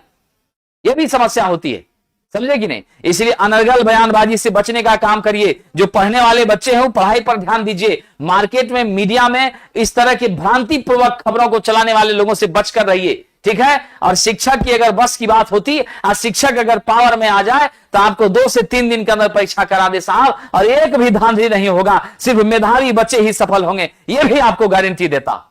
चलिए आगे बढ़ते हैं साहब। अगला प्रश्न बड़ा अच्छा प्रश्न है साहब। सर्किट ब्रेकर में उस करंट को क्या कहा जाता है जो संपर्क के अलग होने पहले मौजूद होता है, वो आपकी क्या होती है साहब? ब्रेकिंग करंट होती है। क्या है साहब जी? ब्रेकिंग करंट होती है। अब यहां पर चर्चा है, बड़ा ही मजेदार पॉइंट यहां पर आ रहा है जिसके बारे में मैंने आपसे भी डिस्कस किया था। ये चर्चा है साहब कि हमारी रीस्ट्राइकिंग करंट क्या होती है और रिकवरी वोल्टेज आपकी क्या है। तो साहब जी यहां ध्यान दीजिएगा, यहां सबसे बड़ी बात है आर्किंग के दौरान जो करंट मौजूद होती है वह रीस्ट्राइकिंग करंट होती है, स्वाभाविक सी बात है। और आर्क करंट क्या होती है? कॉन्टैक्ट टर्मिनल पर होने वाली धारा जो आर्क उत्पन्न करती है। तो आर्क करंट क्या होती है? आर्क उत्पन्न करने के लिए साहब क्या होती है? आर्क उत्पन्न करने के लिए क्या होती है? रिस्पॉन्सिबल होती है। रीस्ट्राइकिंग करंट आर्किंग के दौरान मौजूद होती है। यह क्या होती है? आर्किंग के दौरान मौजूद होती है। तो हो सकता है प्रश्न की भाषा बदल दे, समझिए क्या हो जाए? प्रश्न की भाषा बदल दे। इसमें यही होगा साहब, ध्यान रखिएगा, आर्किंग के दौरान आपकी जो मौजूद रहेगी वही आपकी क्या होगी? Restriking current. और आर्क उत्पन्न करने वाली करंट आर्क करंट होगी। हमारा साहब सर्किट के संपर्क के अलग होने के पहले जो करंट मौजूद होगा वह आपकी क्या होगी? ब्रेकिंग करंट होगी। इसमें कोई शक अभी नहीं है, ये ध्यान रखिएगा साहब जी। चलिए आगे बढ़ते हैं। बिल्कुल विद्यार्थियों, यह सारा question CBT 2 assistant loco pilot में भी भरपूर मदद पहुंचाएगा। क्या होगा साहब? असिस्टेंट लोको पायलट सीबीटी 2 में भी क्या होगा? भरपूर मदद पहुंचाएगा, इसमें कोई शक नहीं है। एक बहुत ही सच्ची बात बताता हूं साथियों, 100 से 1000 बच्चे जो हैं वो ऑनेस्टली मेहनत कर रहे होते हैं, लेकिन एकाध बच्चा जो है सिस्टम को बिगाड़ने की कोशिश करता है, जिसके वजह से ईमानदार व्यक्ति कहीं न कहीं चिंतित हो जाता है। निश्चित रूप से उनको बुरा लगता है, लेकिन मुझे लगता है हाथी चले बाजार कुत्ता भूखे हजार, ये प्रक्रिया को अपनाकर चलनी चाहिए। ये भौंकने वाले भौंकते रहें, उससे कोई फर्क नहीं पड़ता है। हम अपना काम करेंगे और करते रह जाएंगे, उससे कोई फर्क नहीं पड़ने वाला है। तो इसीलिए साहब जी आप अपनी मेहनत को जारी रखिए और निश्चित सफल होकर अपने परिवार का, अपना नाम रोशन करिए। ठीक है, परीक्षा तो आज निकल होगी ही होगी साथियों, लेकिन जो लोग चिल्ला रहे हैं, चीख रहे हैं, जरा सा वो आएंगे। 15 तारीख हमने कहा ही है ना, 10 जनवरी के बाद मैं देखता हूं कि कितने बच्चे एकत्रित होते हैं। अब फिर मैं भी सवाल करता हूं कि कहां गया आपका जोश परीक्षा कराने का? जब बच्चों को बुलाया जाता है, चलिए साहब जी आप अगर इंटरेस्टेड हैं तो क्या आप चलेंगे प्रोटेस्ट करने के लिए? 40, 50, 60 बच्चा पहुंचता है और सोशल मीडिया पर कमेंट देखिएगा तो लगेगा कि पूरी जमींदारी लेकर के बैठे हुए हैं। आइए सरकार आगे बढ़ते। पृथ्वी पर आने वाली उच्च वोल्टेज की लहर को मोड़ने के लिए पृथ्वी और लाइन के बीच जुड़ा हुआ सर्ज डायवर्टर डैश के रूप में जाना जाता है। यह सर्ज डायवर्टर क्या करता है साहब? ये जो आसमानी बिजली है उसको सीधे धड़ल्ले से कहां पहुंचा देता है? हमारा साहब निश्चित रूप से पृथ्वी में पहुंचाने का काम करता है साहब। इसे हम लाइटनिंग अरेस्टर के रूप में जानते हैं। यानी किस रूप में जानते हैं? लाइटनिंग अरेस्टर के रूप में जानते हैं, सर्ज रोधक के रूप में जानते हैं। आसमानी बिजली को धड़ल्ले से क्या करता है? एक पाथ बना करके पृथ्वी में भेजने का काम करता है। हमारा ऑप्शन कौन सा है साहब? ए नंबर है, ये ध्यान रखिएगा। चलिए आगे बढ़ते हैं। सिंगल पोल स्विच की ऊंचाई क्या होनी चाहिए साहब? सिंगल पोल स्विच की ऊंचाई हमारे फर्श से कम 1.5 मीटर की होनी चाहिए। कितनी होनी चाहिए साहब? 1.5 मीटर की होनी चाहिए, इसमें कोई शक नहीं है। आइए आगे बढ़ते हैं। अगला प्रश्न, यदि मुख्य वितरण बोर्ड पर 3 फेज 400 वोल्ट और 50 हर्ट्ज की सप्लाई आ रही हो और भू संपर्कन के लिए बसबार भी लगा हो तो 230 वोल्ट के रेटिंग के लैंप और पंखे में क्या स्थिति होगी? साहब कह रहा है 3 फेज का 400 वोल्ट और 50 हर्ट्ज का सप्लाई है और 230 के रेटिंग का हमारा क्या है? ऑपरेटस लगा हुआ है। इस 230 के रेटिंग के ऑपरेटस से हम चला तो सकते हैं, चालू तो हो जाएगा, लेकिन आईई नियम के आधार पर सही नहीं है। इंडियन इलेक्ट्रिसिटी रूल कभी नहीं कहता है निर्धारित रेटिंग से उच्च वोल्टेज पर आप संचालन करिए। अगर उच्च पर संचालन करिएगा या बराबर पर संचालन करिएगा तो डेफिनेटली आप ये मानकर चलिए साहब आपका क्या हो जाएगा? वो डिवाइस की आयु, उसका लाइफ स्पैन समाप्त हो जाएगा। क्या होगा साथियों? उस डिवाइस का लाइफ स्पैन, उसकी आयु समाप्त हो जाएगी, क्रैश कर जाएगा। यानी ऐसे सिचुएशन पर निश्चित रूप से हमारी सही उत्तर क्या है? आई नियमों के अनुसार 230 वोल्ट रेटिंग के पंखे लैंप को चलाया नहीं जा सकता। देखिए यहां पर क्या है, चलाया जा सकता है, लेकिन यह आई नियम के अनुसार सही नहीं है। संचालित हम कर सकते हैं, लेकिन इंडियन इलेक्ट्रिसिटी रूल के हिसाब से यह सही नहीं है। चलिए अगला प्रश्न देखते हैं। हम सभी लोगों को जब भी हम नॉर्म्स का यूज करते हैं तो सबको मालूम है ना, वायरिंग में इंडियन इलेक्ट्रिसिटी रूल 1956 को फॉलो किया जाता है। किसको फॉलो किया जाता है? आईई रूल 1956 को फॉलो किया जाता है, इसमें कोई शक नहीं है। और इसके बिहाफ में हम चला तो सकते हैं, बट यह नियम पालन नहीं हो रहा है, जो हमारे लिए अनुचित है साथियों, इसीलिए सी सही होगा। साहब जी असिस्टेंट लोको पायलट की तैयारी जिन लोगों को करना है, हमारी नई बैच स्टार्ट हुई है ट्रेड थ्योरी के लिए, और ये ट्रेड की बैच इलेक्ट्रीशियन और इलेक्ट्रॉनिक्स दोनों ग्रुप के छात्रों के लिए है। और हमारा समय है शाम 6 से 7 PM के बीच में साथियों ट्रेड का। और याद रखेंगे 5 से 6 के बीच में इलेक्ट्रीशियन, वायरमैन, इलेक्ट्रॉनिक मैकेनिक के छात्रों के लिए 20 क्वेश्चन का डेली प्रैक्टिस सेट चलता है विद डिस्कशन। यह भी 5 से 6 PM में होता है। अब बेसिक साइंस इंजीनियरिंग ड्राइंग के लिए शाम 7 से 8 PM में हमारी ऑफलाइन बैचेज चलती हैं। ये सारी बैचेज प्लेटफॉर्म बाय नवीन कुमार सिंह बाजार समिति सेंटर पर चलती हैं। आपको किसी भी तरह की जानकारी के लिए 7077017724 पर आप कॉल कर सकते हैं। 7070-177-240 पर आप कॉल करके जानकारी ले सकते हैं। अगर आप फुल 75 क्वेश्चन का टेस्ट देना चाहते हैं असिस्टेंट लोको पायलट के लिए 20 सेट का, तो ये सेशन 1 अवेलेबल है प्लेटफॉर्म ऑनलाइन टेस्ट एप्लीकेशन पर। ऑनलाइन में, ऑफलाइन में भी टेस्ट जल्द आरंभ होने वाली है। बहुत बहुत धन्यवाद साथियों। आइए अगला प्रश्न देखते हैं। अगला प्रश्न है, बुकोज रिले एक सुरक्षा रिले है, सही बात है। इसका उपयोग तेल में डूबे हुए ट्रांसफार्मर में किया जाता है। किस परिस्थिति में नहीं किया जाएगा? आप सब जानते हैं। या किससे सूचना देता है साहब? आंतरिक दोषों से हमें क्या करता है? बचाने का काम करता, पहला चीज। दूसरा महत्वपूर्ण बात यहां ध्यान रखिएगा, आंतरिक दोष से, इंटरनल फॉल्ट से सेफ रखता है। साथ ही साथ काफी सेंसिटिव होता है। यह आपके साथ मेन टैंक कहां लगा होता है? मेन टैंक व आपके कंजर्वेटर के बीच। कहां साहब जी? मेन टैंक व कंजर्वेटर के बीच आपका यह लगा हुआ होता है। यह ध्यान रखिएगा। जैसे ही हमारी तेल का लेयर गिर जाए, नौजवानों याद रखना, जब तेल का लेयर मेरा गिर जाए तो ऐसी स्थिति में क्या होती है? बफल प्लेट का संचालन नहीं होता है और तब मेरी बुकोज रिले बिल्कुल काम नहीं करती है। हम ऑप्शन नंबर बी के साथ जाएंगे। और आप सबको मालूम है 500 kVA से अधिक की रेटिंग के लिए, you always remember that we are using Buchholz relay more than the rating of transformer 500 kVA। 500 kVA से उच्च के ट्रांसफॉर्मर में हम इसका क्या करते हैं? इस्तेमाल करते हैं साहब। हाईली सेंसिटिव होती है, इसमें कोई शक नहीं है। 2 मरकरी फ्लोटिंग स्विच यहां पर होता है। यह भी आप जीवन भर याद रख लीजिएगा। चलिए एक न्यूमेरिकल आ गया है। आदर्श ट्रांसफॉर्मर में कह रहा है हमारे पास कितने फेरे हैं सरकार? प्राइमरी पर N1 का मान आपका 2000 है, ठीक है। N2 मेरे पास कितना है साहब जी? 200 है, ठीक है। आपका परिचालक वोल्टेज यानी V1 कह रहा है 100 वोल्ट, ठीक है। आप V2 निकाल लीजिए और आपसे कह रहा है कि द्वितीयक धारा का परिकलन करिए, I2 बराबर भी व्हाट करिए, ठीक है। तो पहले तो आप V2 निकाल लीजिए। कैसे निकलेगा साहब? रिलेशन आप सब विद्वान जानते हैं, N2 by N1 equal to क्या होता है? N2 by N1 equal to V2 bye V1 होता है। यहां से V2 निकालना चाहेंगे तो N2 V1 बटे क्या हो जाएगा? N1। N2 V1 बटे क्या हो जाएगा? N1 हो जाएगा। N2 का मान देख लीजिए कितना है? 200 है। V1 का मान देख लीजिए कितना है?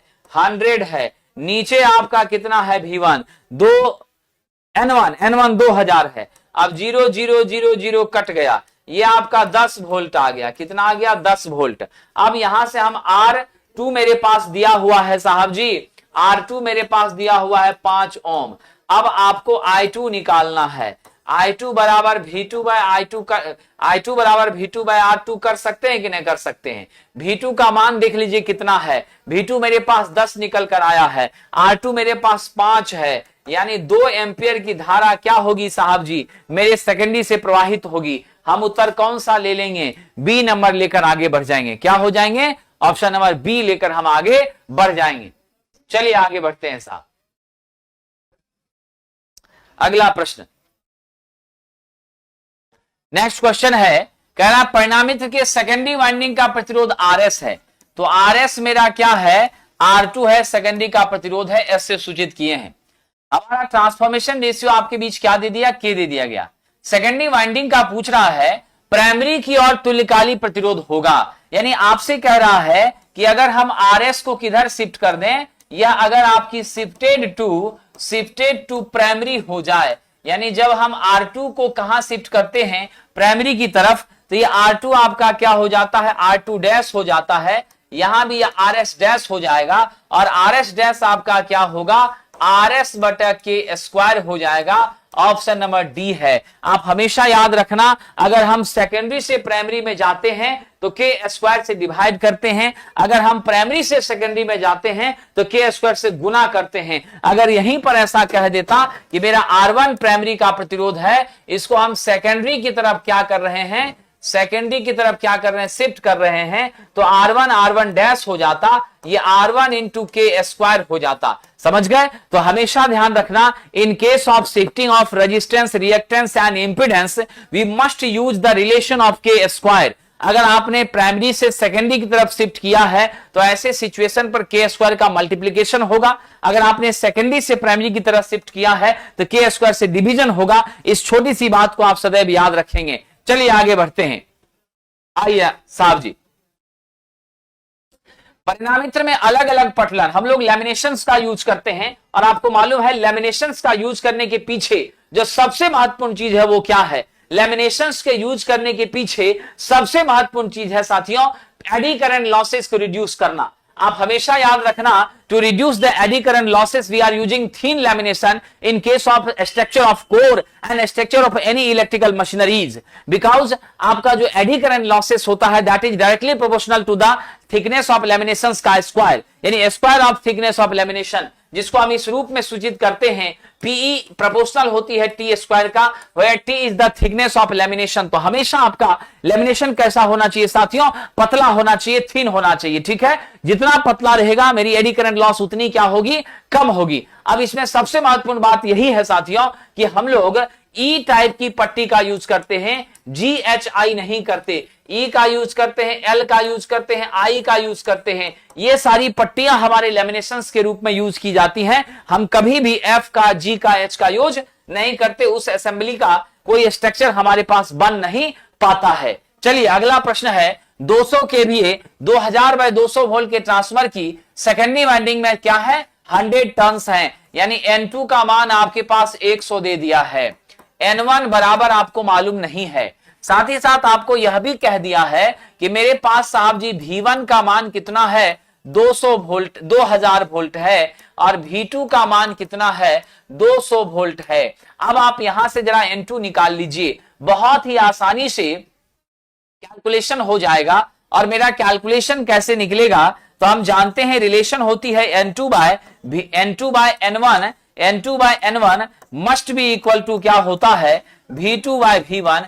यहां से साहब आपको V1 निकालना है तो क्या करिएगा, N1 V2 बाय N2, क्या करिएगा, N1 V2, ऐसे लिखेंगे हम लोग, N1 V2 बाय आपका क्या हो जाएगा, N2, है ना। तो चलिए साहब जी, आपसे जो क्वेश्चन पूछा है उस क्वेश्चन में पूछा प्राइमरी टर्न्स, बोलते नहीं बल्कि क्या पूछा है, टर्न्स पूछा है। तो जब टर्न्स पूछा है तो टर्न निकालने के लिए क्या सूत्र निकालिएगा, टर्न्स मेरा निकालना है N1 निकालने के लिए क्या होगा, N2 इंटू V1 अब बटा क्या हो जाएगा, V2। तो N2 का मान देखिए कितना है, 100, V2 का मान देखिए कितना है, 200, कितना है, 200। अब बाय नीचे हमारा कितना हो गया, आपका V2 how much will be the value, या आपका कितना है, 200 है। अच्छा, N2 का मान है 100 तो लिख दिए, V1 का मान है 2000 लिख दिए, ठीक है, और आपके पास V2 है 200, 200 से 10 बार में कट गया, कितने टर्न साहब मुझे मिले,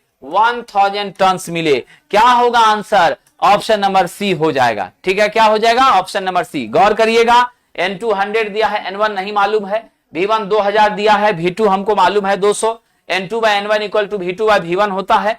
N1 इक्वल टू हम क्या जानते हैं, N1 इक्वल टू हम जानते हैं N2 V1 बटे V2, यही वाला सूत्र से ना निकाल लिए, N1 निकालेंगे, दोनों का क्रॉस मल्टीप्लीकेशन करें, ऊपर चला जाएगा V2 नीचे, तो N2 V1 bye V2। N2 का मान हमने पुट कर दिया 100 है तो 100, V1 का मान 2000 है तो पुट कर दिया, V2 का मान 200 है पुट कर दिए, कट कराए, कट करा करके मेरा वैल्यू कितना आ गया, 1000 टन आ गया। तो हम क्या करेंगे, ऑप्शन नंबर सी जो है साहब जी, ध्यान रखिएगा, ऑप्शन नंबर सी हम लोग यहां से देख लेंगे। चलिए अगला प्रश्न, एक सिंगल फेज ट्रांसफार्मर में 400 प्राइमरी है, 1000 टन आपका क्या है हमारे पास है सेकेंडरी के, ठीक है। और कोर का आयतन जो है, मतलब कोर का एरिया कितना दे दिया गया है, एरिया बराबर 60 सेंटीमीटर स्क्वायर है। इसे आप 60 इंटू 10 के पावर -4 मीटर स्क्वायर कर सकते हैं, बिल्कुल कर सकते हैं। मेरे पास N1 का मान साहब जी 400 है, मेरे पास N2 का मान साहब कितना है 1000 है। प्राइमरी में आपका साहब जी प्राथमिक में जो सप्लाई दिया है V1 वह मैंने 520 वोल्ट दे दिया हुआ है। फ्रीक्वेंसी का मान भी आपका 50 हर्ट्ज दे रखा है। आपसे कह रहा कोर में प्रवाह घनत्व, यानी आपके कोर में फ्लक्स डेंसिटी B बराबर वाट आपसे पूछ रहा है। समझ गए क्या पूछ रहा है, B बराबर क्या होगा। तो हम सब लोग B निकालने के लिए सबसे पहले हमको फाई निकालना पड़ेगा, है ना, क्योंकि हम जानते हैं BM बराबर क्या होता है, फाई एम बटा एरिया होता है ना। तो हम लोगों के पास एक सूत्र होता है, वह सूत्र कौन सा है, चलिए देख लेते हैं। मुझे लगता है नेक्स्ट पेज में इसको फ्रेश तरीके से कर देते हैं, ठीक है। आइए नेक्स्ट पेज में इसको फ्रेश तरीके से कर देते हैं। क्वेश्चन आपका है 82, क्वेश्चन आपका कौन सा 82। अब जरा गंभीरता पूर्वक देख लीजिएगा साहब, हमारी जो डाटा है वह क्या क्या यहां पर है और क्या क्या निकालनी है। सबसे पहले तो N1 का मान कितना दे दिया है सरकार, 400 दिया है, 40 नहीं, कितना दे दिया है 400 दिया है। N1 आपके पास 400 दे दिया है। उसके बाद साथियों आपको क्या दे दिया है, हमारे पास एरिया का मान दे दिया है 60 सेंटीमीटर स्क्वायर, जो कि 60 इंटू 10 के पावर -4 मीटर स्क्वायर हो जाएगा। Concept clear. फ्रीक्वेंसी आपके पास 50 हर्ट्ज है, मेरे पास वोल्टेज का मान 520 वोल्ट है, ठीक है। और सरकार आप सब एक छोटी सी बात जानते हैं, मेरा निश्चित रूप से ईएमएफ का मान क्या होता है, आप E1 की बात करेंगे 4.44 फाई एम एफ N1 होता है। यहां से हम फाई एम निकालेंगे, E1 बटे 4.44 आपका एफ N1। जल्दी वैल्यू पुट करिए, E1 के बदले में 520 रख दिए, 4.44 हो गया, फ्रीक्वेंसी 50 कर दिए, N1 का मान आपका 400 है, यहां पुट कर दिए। अब इसको सॉल्व कर लिए मैथमेटिकली, इसका मान आता है 0.00585 वेबर। इतना मेरा क्या आ गया साहब, फाई एम आ गया। क्वेश्चन आपसे क्या कहा था, बीएम निकालने के लिए, बीएम इक्वल टू क्या होता है, फ्लक्स बाय एरिया। तो मेरा फ्लक्स है 0.005855, अब बटा एरिया है आपका 60 इंटू 10 के पावर -4। जल्दी बताइए कितना हो जाएगा। जब इसको सिंप्लीफाई करते हैं 0.976 वेबर प्रति मीटर स्क्वायर मेरा मान आता है। चाहिएगा तो आप इसे लिख सकते हैं 0.976 टेस्ला, क्योंकि वेबर प्रति मीटर स्क्वायर और टेस्ला क्या होता है, एक समान होता है। ये ध्यान रखिएगा, जो छात्र फोटो लेना चाहते हैं ले लीजिए साथियों, ठीक है।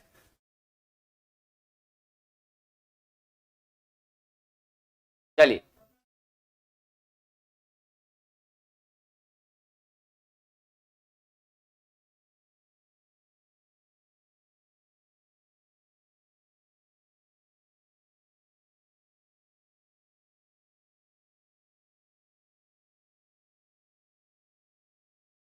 चलिए आगे बढ़ते हैं। देखिए, जिन बच्चे के अंदर संस्कार का जरा सा भी लक्षण नहीं है, आप कैसे सोच सकते हैं सफलता उनके कदमों में चली आए, पॉसिबल ही नहीं। सफलता के कई पैरामीटर्स होते हैं, सिर्फ पढ़ाई कर लेने से सफलता नहीं प्राप्त होती, समझ गए। सफलता के लिए भाषाई बंधन जो है वो बड़ा मायने रखता है। आप अपने संस्कारों का परिचय अपनी लैंग्वेज और लिटरेचर से दे रहे हैं, निश्चित रूप से आपके भविष्य के प्रति दुआ तो कोई कर ही नहीं पाए। समझ गए? इसलिए जो चीजें पर्दे के भीतर की हैं उसे पर्दे में रहने दीजिए। अगर बेपर्दा करेंगे तो आपको भी खामियाजा भुगतना ही पड़ जाएगा, क्योंकि जब ऊपर वाले की लाठी चलती है तो दर्द का पता नहीं चलता है। समझ गए? और वो ऐसा दर्द होता है जिसके बारे में आप बता किसी को नहीं पाएंगे, ये भी समझ लीजिए। चलिए सरकार आगे बढ़ते हैं। बड़ा अच्छा प्रश्न है। 900 आरपीएम पे चल रही 50 हर्ट्ज की 6 पोल की 3 फेज प्रेरण मोटर तकरीबन कितनी दक्षता होगी? बड़ा मस्त क्वेश्चन है, बहुत अच्छा क्वेश्चन है। पोल की संख्या आपके पास 6 दे दिया गया है, फ्रीक्वेंसी आपकी 50 हर्ट्ज है, और मेरा एनआर कितना है साहब? 900 आरपीएम। ठीक है, हम एक नॉर्मल स्ट्रक्चर हम जानते हैं, एनएस का यहां से मान निकाल लेते हैं 120 एफ/पी करके 120 गुना 50 बटे 6 कर दीजिए, आपका क्या हो जाएगा? 1000 आरपीएम हो जाएगा। क्या हो जाएगा? 1000 आरपीएम। अब यहां गौर करिएगा साहब, 1000 आरपीएम जो है यह मेरा एनएस हो गया। ठीक है, अब बेसिक एक फॉर्मूला मैंने आप लोगों को बताया था, मैंने कहा था अप्रोक्सीमेट इफिशियंसी, एग्जैक्ट इफिशियंसी नहीं, अप्रोक्सीमेट इफिशियंसी के लिए मेरा एक सूत्र होता है, और वह सूत्र आपका क्या होता है? एनआर बटे एनएस इंटू 100 होता है। बस आप तुरंत वैल्यू रख दीजिए साहब, 900 बटा 1000 इंटू 100। साहब जी क्या हो जाएगा? बिल्कुल आपकी 90% दक्षता हो जाएगी। हम उत्तर कौन सा लेकर आगे बढ़ जाएंगे? B number. इसीलिए ये जरूरी नहीं है कि हर जगह हमारी क्या हो जाए तो एक ही फॉर्मूला लगे। जैसा क्वेश्चन है, जैसी इसकी अप्रोच है, उस हिसाब से हमें क्या करना है, ध्यान रखिएगा, उस हिसाब से हमें फॉर्मूले का यूज करके आगे बढ़ना है। चलिए एक बड़ा ही आगे एक अगला प्रश्न की ओर चलते हैं। नेक्स्ट क्वेश्चन देखिए क्या कह रहा है। नेक्स्ट क्वेश्चन कह रहा है, कौन सी मोटर आकार में सबसे बड़ी होगी? जिस मोटर का रेटिंग समान हो लेकिन स्पीड सबसे कम हो। समझ गए? क्या हो? जिसका स्पीड क्या हो साहब? सबसे कम हो, वह आपकी क्या होगी? स्पीड सबसे कम, आकार क्या होगा? सबसे बड़ा। आकार क्या होगा? सबसे बड़ा। तो ध्यान रखिएगा, जिस मशीन की स्पीड कम होती है आकार बड़ा होता है, क्योंकि हमारी स्पीड जो है पोल की संख्या के व्युत्क्रमानुपाती होती है। अब पोल जब बढ़ेगा तो नेचुरली आपका व्यास भी मशीन का क्या होगा? बढ़ेगा, और व्यास मशीन का बढ़ेगा तो उस स्थिति में आप जानते हैं नेचुरली हमारी क्या हो जाएगी? इसका साहब जी आकार भी बड़ा हो जाएगा। ठीक है, चलिए आगे बढ़ते हैं। आइए साहब, विभव ट्रांसफार्मर का उपयोग हाई वोल्टेज मान हेतु किया जाता है। बिल्कुल सही बात है, क्योंकि मेरा जो विभव ट्रांसफार्मर है इसके माध्यम से हम हाई वोल्टेज को मापने का काम करते हैं। क्या करते हैं? हाई वोल्टेज मापने हेतु प्रयुक्त होता है। क्या होता है? हाई वोल्टेज मापने हेतु प्रयुक्त होता है, इसमें कोई शक नहीं है।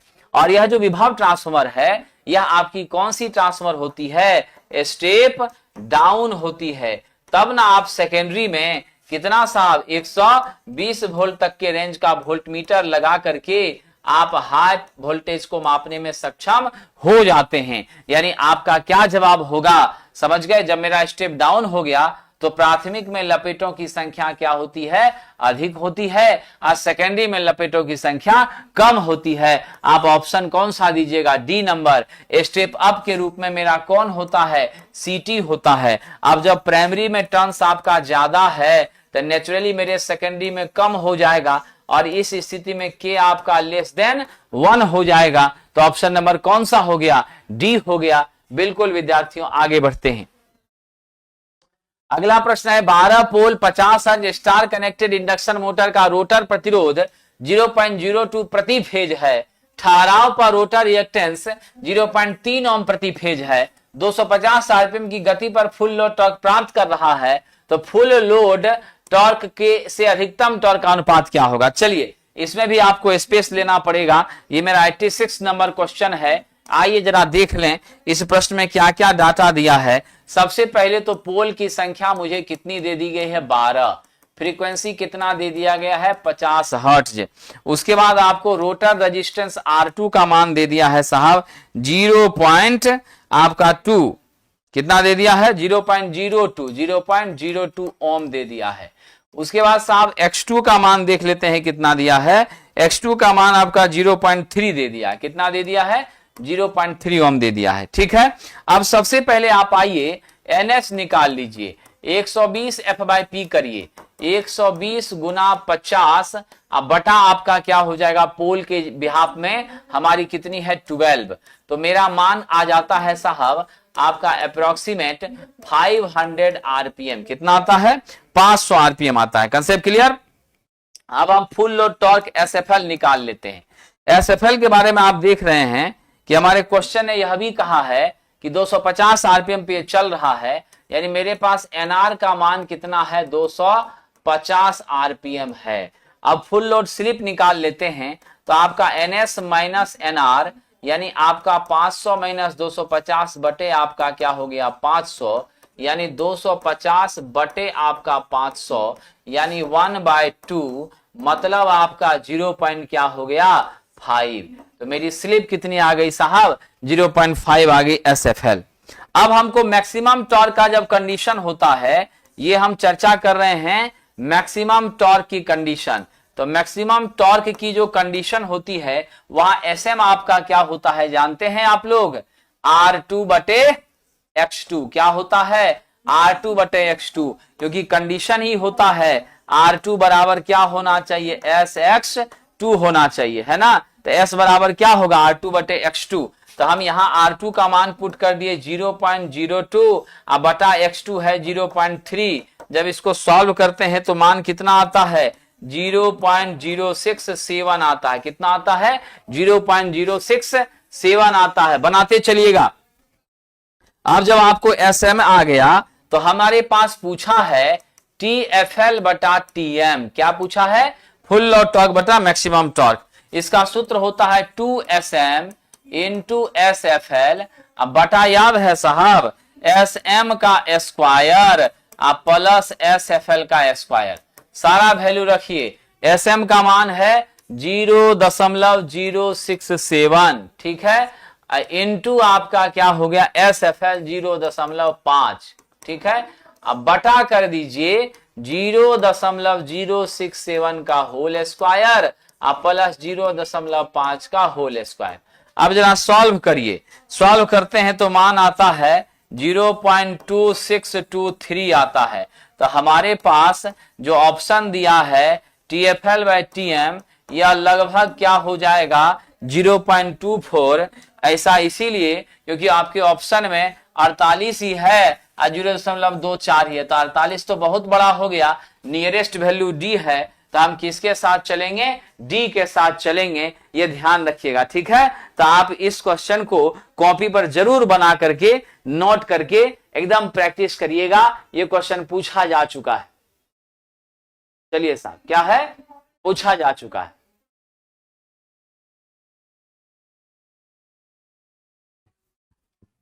चलिए अगला प्रश्न।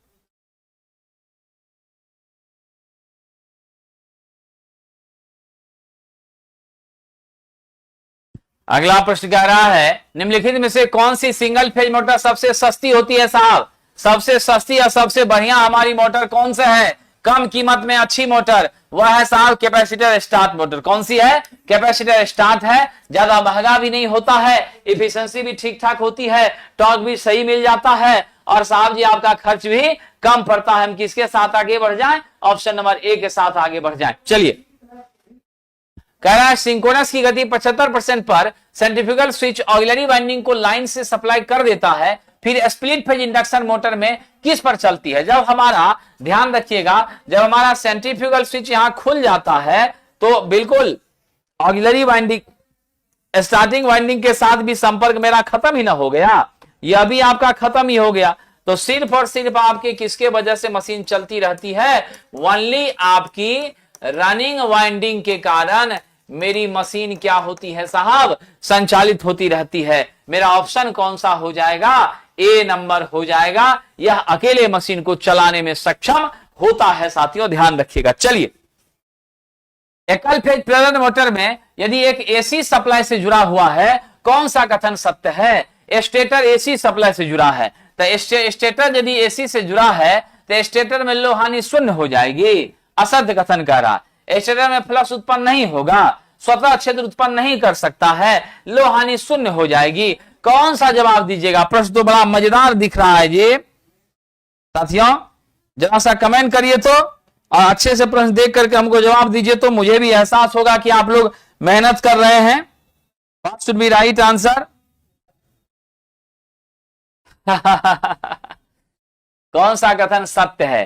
तो साहब जी स्वतः self excitation, self rotating field एकदम जनरेट नहीं करता। ऐसा इसीलिए नहीं करता क्योंकि आपकी इधर 5/2 और फिर इधर रिवर्स में 5/2, इधर माइनस इधर plus, net field net torque आपका क्या हो जाता है? जीरो हो जाता है। सेल्फ स्टार्ट नहीं करा सकता, ये बात सत्य है। हानि होती है, समझ गए? हानि शून्य हो जाती है। ये सब बातें बहुत मार्केबल नहीं, लेकिन सबसे markable point option number C है कि यह आपका पल्सेटिंग जो है जनरेट करता है, रोटेटिंग फील्ड बिल्कुल जनरेट नहीं करता। इसीलिए हम लोगों को स्टार्ट करने के लिए अलग अलग विधियों का इस्तेमाल करना पड़ता है।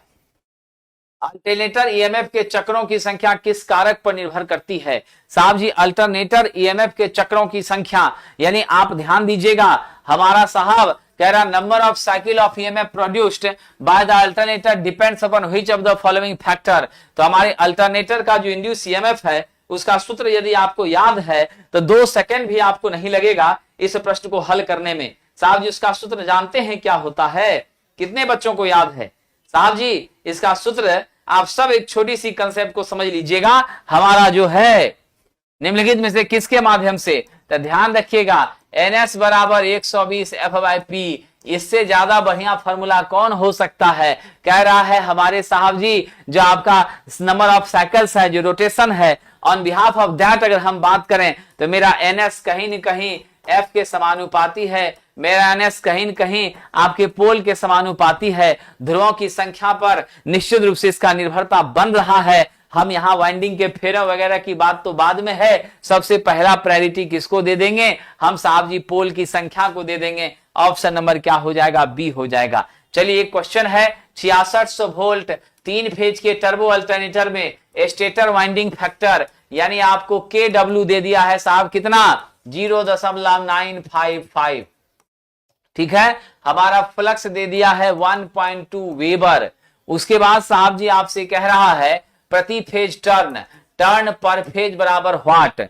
उसके बाद आपको साहब वोल्टेज जो है उसका मान दे दिया, तो मेरे पास वह वोल्टेज है VPH नहीं है। VPH करिएगा तो 6600/√3 आपको करना पड़ेगा, क्योंकि वह जो वोल्टेज है वह किसका है साहब? लाइन का है। किसका वोल्टेज है? लाइन का वोल्टेज है। ठीक है, अब आइए हमारे पास सूत्र होता है किसका साहब जी? EMF का सूत्र होता है आपका 4.44, ठीक है, 5F KW इंटू TPH। क्या होता है? 5F KW into TPH, turn पर फेज। अब यहां से हम लोग ध्यान रखिएगा, यहां से हम लोग TPH निकालना चाहेंगे तो TPH बराबर हो जाएगा EA बटा 4.44 5F KW। कुछ नहीं करना है, सारा डाटा पुट करिए। EA के बदले में क्या लिखिएगा? 6600/√3, अब बटा नीचे आ जाइए 4.44, 5M के बदले में कितना है? 1.2 इंटू F के बदले में 50 लिखिए। आपका वाइंडिंग फैक्टर 0.955 दिया है। बस इसको आप क्या कर लीजिए? सॉल्व कर लीजिए। लगभग आपका कितना आता है? 15। समझे? तो हम उत्तर कौन सा दे दें? ए नंबर। बस बेसिक बात था, तुरंत उसको साहब जी पलट करके दे देना था। चलिए, प्रजापति समाज के सभी छात्रों से हम क्षमा चाहते हैं। हिंदी की कक्षा की सुविधा प्रदान करने के लिए वाकई मेरे पास अभी कोई सुविधा उपलब्ध नहीं है, इसीलिए हम आपको झूठा आश्वासन दे करके बिल्कुल भी आपको निराश करना नहीं चाहते हैं। आप हमें क्षमा करें, वर्तमान में हम आपकी मदद नहीं कर पाएंगे। अल्टरनेटर में डैम्पर वाइंडिंग का उपयोग किस उद्देश्य से किया जाता है? बहुत आसान और बड़ा मजेदार उद्देश्य है। हंटिंग प्रभाव को कम करने के लिए। और ये डैम्पर वाइंडिंग जो की जाती है यह हमारे पोल के फेस में की जाती है और इस जगह पर हम क्या करते हैं, कॉपर के बार का प्रयोग करते हैं और वह भी बार आपका क्या होता है, बिल्कुल अनकवर्ड होता है, बेयर होता है। Option number D. दो अल्टरनेटर में सिंक्रोनाइजेशन स्थापित करने के बाद अल्टरनेटर से दूसरे अल्टरनेटर पर लोड शिफ्ट करने के लिए क्या होना चाहिए साहब, कैसे लोड शिफ्ट करिएगा तो बेहतर होगा। लोड शिफ्ट करने के लिए क्या चीज बढ़ाना पड़ता है, कह रहा प्राइम मूवर में फ्यूल की सप्लाई बढ़ानी पड़ती है। क्या ये सही कह रहा है, जरा ध्यान रखिएगा तो साहब, जरा सा सोच के बताइएगा तो। ऐसी कोई विशेष बात नहीं। विशेष बात क्या है, जब कभी भी आपको लोड शिफ्टिंग करनी होती है तो इनकमिंग मशीन के प्राइम मूवर का फ्यूल आप क्या करते हैं, बढ़ाना चालू कर देते हैं, इनकमिंग का, आउटगोइंग वाले का बिल्कुल भी नहीं। स्ट्रक्चर क्या कहता है, इनकमिंग के साथ परिवर्तन, आउटगोइंग में नो एनी कंसीडरेशन।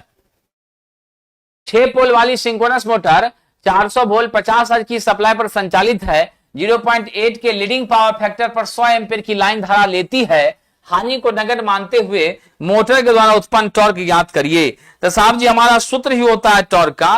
टॉर्क का सूत्र होता है √3 VI cos फाई। क्या होता है, √3 VI cos फाई इंटू 60 अब बटा साहब जी हो जाता है 2 पाई n, जहां n आपका स्पीड है। अब कुछ नहीं करिए, सब डाटा को यहां बैठाइए। n का मान तो आप जानते हैं क्या होता है, 120 f/p होता है। तो 120 f/p यहां कर दीजिए, वैल्यू रख दीजिए। मेरे पास पोल है 6, तो हम लोग 120 गुना 50/6 कर दिए, मान मेरा 1000 आ गया। तो हमारे लिए सुलभ हो जाएगा, डायरेक्ट हम यहां क्या लिख दें, 1000 लिख दें। तो ऊपर आपका √3 हो गया। वोल्टेज का मान आप क्या कर दिए, 400 कर दिए, ठीक है। करंट आपका कितना दे दिया है, 100 एम्पियर, तो 100 कर दिए। पावर फैक्टर cos फाई कितना दे दिया है, 0.8 दे दिया है। यहां आपका 60 हो गया। नीचे अब आ जाइए, आपका 2 गुना 3.14 गुना आपका 1000, ठीक है। अब इसको जब आप सॉल्व करते हैं तो मेरा मान कितना आ जाता है साहब, या यदि इसको आप डायरेक्ट 2 पाई लिखिए, डाटा तोड़ा नहीं है तो हम लोग भी नहीं है तोड़ते हैं, डायरेक्ट 2 पाई रखिए तो आपका 0 0 0 0 ये कट गया। मल्टीप्लाई करिए सबको, फाइनल वैल्यू क्या आ रहा है, 960 √3 अब बटा 2 पाई आ गया। कितना आ गया, 960 √3 बटा 2 पाई, 960 √3 बटा 2 पाई। कहां है भाई साहब, ये ऑप्शन देखिए तो कहीं दिख रहा है, 960 √3 बटा 2 पाई। तो 2 पाई में तो हम लोग एक को काट सकते थे ना, यहां देख लीजिए, यहां 2 पाई था, इस जगह पर थोड़ा सा हम लोग को क्या कर लेना है, यहां पर इस 2 से 400 को काट दीजिए 200 बार में, 200 गुना 0.8 गुना आपका क्या हो गया 6, ठीक है।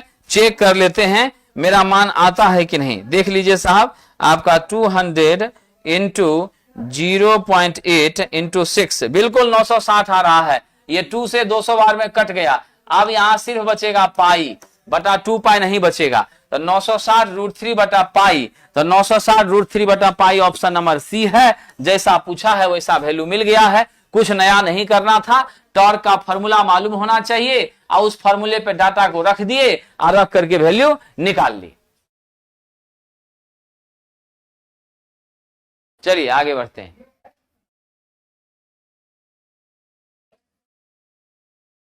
अगला प्रश्न, निलंबन रूपी विद्युत रोधक किस क्रम में लगा होता है। साहब जी हमारा सस्पेंशन जो होता है वह हमेशा लटका रहता है वर्टिकल, ठीक है। कैसा लगा रहता है, वर्टिकल लगा रहता है, समझ गए। वर्टिकल अरेंजमेंट होती है, लेकिन वर्टिकल अरेंजमेंट तो होती है, लेकिन आपके सारे के सारे इंसुलेटर्स वर्टिकली जो अरेंज होते हैं आपस में कैसे होते हैं, इसके साथ इसके साथ इसके साथ इसके साथ, ये सब आपके सीरीज में होते हैं। उत्तर कौन दीजिएगा, सीरीज में होते हैं, सब आपस में एक दूसरे के साथ सीरीज में होते हैं। अरेंजमेंट वर्टिकली होता है। इसकी क्षमता जो होती है वह 33 kV से लेकर 765 kV के बीच हुआ करती है। कितनी होती है, 33 से लेकर 765 के बीच हुआ करती है। अगला प्रश्न है, 440 वोल्ट के संग मोटर में आर्मेचर प्रतिरोध 0.8 ओम है, फील्ड प्रतिरोध 200 ओम है, विद्युत वाहक बल का ज्ञात करिए, मैग्नीट्यूड ज्ञात करिए। यदि 85% इफिशियंसी हो और 7.46 किलोवाट का आउटपुट दे रहा हो। चलिए हम लोग अगले पेज में चलते हैं। क्वेश्चन नंबर 96 को बनाने का प्रयास करते हैं। आइए साहब, यहां पर डाटा जो है क्या क्या दिया हुआ है उसके हिसाब से हम लोग काम करते हैं। सबसे पहले तो आपको वोल्टेज दे दिया है 440 वोल्ट। कितना दे दिया है? 440 वोल्ट। मेरा आर्मेचर का रेजिस्टेंस आरए का मान दे दिया है 0.8 ओम। आपका शंट रजिस्टर आरएसएच का मान दे दिया है 200 ओम। आपका साहब बैक ईएमएफ ईबी आपको निकालना है। हमारी इफिशियंसी का मान दिया है 85%। मेरे पास आउटपुट पावर दे दिया है 7.46 किलोवाट। सबसे ज्यादा आसान रहेगा हम पी इनपुट पहले निकाल लें। पी इनपुट का मान क्या होता है साहब? आप जानते हैं आउटपुट पावर बटे इफिशियंसी। आउटपुट है 7.46, इफिशियंसी हो गया 0.85।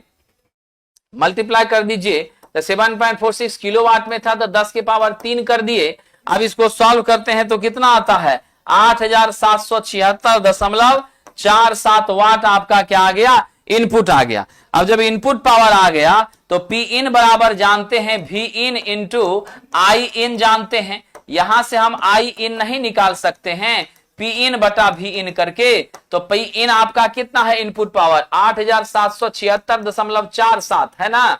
और नीचे आपका भी इनपुट कितना है? 440। अब इसको सॉल्व कर लीजिए।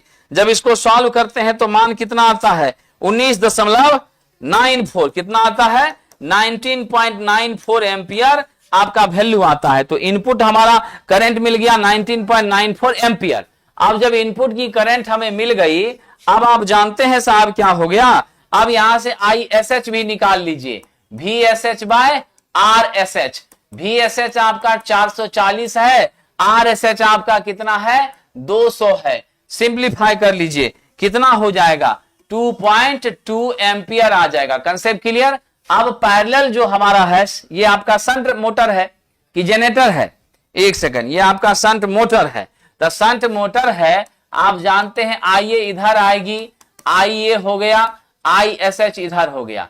हम आईए का मान निकालेंगे तो I माइनस ISH हो जाएगा। I मेरा 19.94 है, ISH मेरा 2.2 है। अब घटा दीजिए, 17 दशमलव क्या आ गया? 17.74 एम्पियर मेरा आ गया। चेक कर लेते हैं एक बार calculation, just a second. 19.94 minus 2.2 that becomes 17.74। बिल्कुल करेक्ट है। चलिए, अब हमारा कैलकुलेशन के आधार पर आ गया 17.74 आपका IA। आपसे क्या पूछा था? ईबी ना। V बराबर सूत्र जानते हैं, ईबी प्लस IA RA होता है। तो इसीलिए यहां से ईबी बराबर कर दें V minus IA RA। V का मान है आपका 440, IA का मान 17.74 है ना। RA का मान क्वेश्चन दिया है 0.8। अब यहां से सिंप्लीफाई कर लीजिए विद्वानों। जब आप सिंप्लीफाई करिएगा तो 440 में से कितना घट गया? सिंप्लीफाई करने के बाद 425.8 वोल्ट मिलता है। एक बार फिर से देख लीजिए, वोल्टेज दिया है, रेजिस्टेंस आर्मेचर का दिया, RSH दिया, ईबी निकालना है, दक्षता भी दे दिया है, आउटपुट का पावर दे दिया। इनपुट बराबर होता है आउटपुट बटा इफिशियंसी। तो आउटपुट मेरा किलोवाट में था तो किलो में करके 0.85 इफिशियंसी से भाग दे दिए तो 8776.47 मेरा वाट आ गया। अब जो है ये इनपुट पावर है, इनपुट पावर भी इनपुट इंटू आई इनपुट है। तो हम आई इनपुट कर लेंगे, पी इनपुट बटा भी इनपुट। पी इनपुट आपका 8776.47 अब बटा आपका भी इन क्या है? 440 है, डिवाइड कर दिए। ठीक है, अब आपका मान कितना आ गया? 19.94 आ गया। ठीक है, अब ध्यान रखिएगा साहब जी। अब यहां से ISH बराबर VSH बाय RSH करके हमने ISH निकाल लिया। मेरे शंट मोटर के केस में I जो होती है सप्लाई करंट, I ISH के सम के बराबर होती है। यहां से IA निकालेंगे तो I में से ISH को घटा देंगे, मेरा मान 17.74 आ गया। आपका 2.2 को माइनस किए तो अब भी क्या होता है? EB प्लस IA RA होता है। अब EB का मान करिएगा तो V माइनस IA RA हो जाएगा। यानी 440 में से आप 17.74 गुना 0.8 को माइनस करिए। अब यहां से आपका क्या हो गया? 425.8 आ गया, है ना। ये ध्यान रखिएगा साहब जी। चलिए आगे बढ़ें। तो इस तरीके से इस क्वेश्चन को बनाना होगा साथियों। कॉपी में जरूर नोट कर लीजिएगा, इसमें कोई शक नहीं है।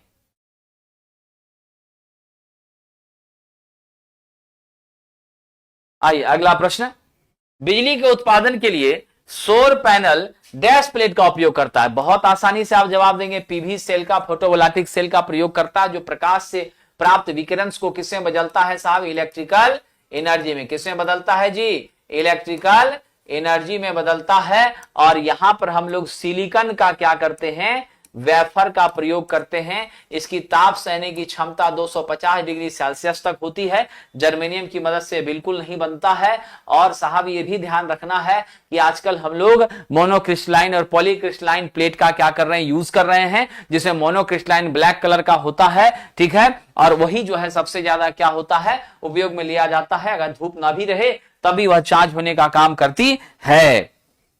चलिए सरकार आगे बढ़ते हैं। अगला प्रश्न है, दिए गए कथन में जल विद्युत प्रणाली के संबंध में सही विकल्प चुनिए। कह रहा सर्ज टैंक का मेन काम पेन स्टॉक में पानी के टंकन प्रभाव को, यानी आपका वाटर हैमरिंग इफेक्ट को कम करना है। बिल्कुल सही जवाब है।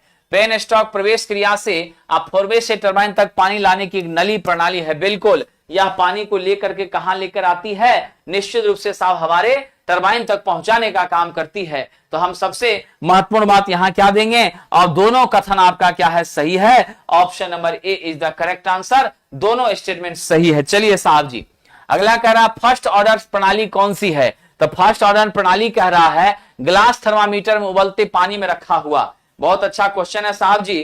फर्स्ट ऑर्डर सिस्टम, जल्दी से जवाब दीजिए तो मुझे भी आनंद आ जाएगा। क्वेश्चन कह रहा है यहां पर कि ग्लास थर्मामीटर जो है उसमें मरकरी के में पानी को उबलते हुए रखा गया है। तो साथियों एक छोटी सी बात रखिएगा, जिसमें इनपुट आउटपुट का समीकरण क्या हो जाए, फर्स्ट ऑर्डर का इक्वेशन प्राप्त हो। क्या हो जाए, फर्स्ट ऑर्डर का इक्वेशन प्राप्त हो। किसके किसके बीच का साहब, इनपुट और आउटपुट के बीच का, वह आपकी फर्स्ट ऑर्डर होती है। तो ग्लास थर्मामीटर में मरकरी के उबलते पानी में यदि रख दिया जाए तो यह आपकी कौन सी हो जाती है, फर्स्ट ऑर्डर सिस्टम होती है। और ये फर्स्ट ऑर्डर सिस्टम जो है आपको साहब याद रखिएगा, ये फर्स्ट ऑर्डर सिस्टम हम लोग कंट्रोल सिस्टम के पार्ट के अंदर अध्ययन करने का काम करते हैं। इसका उत्तर हो जाएगा ऑप्शन नंबर ए।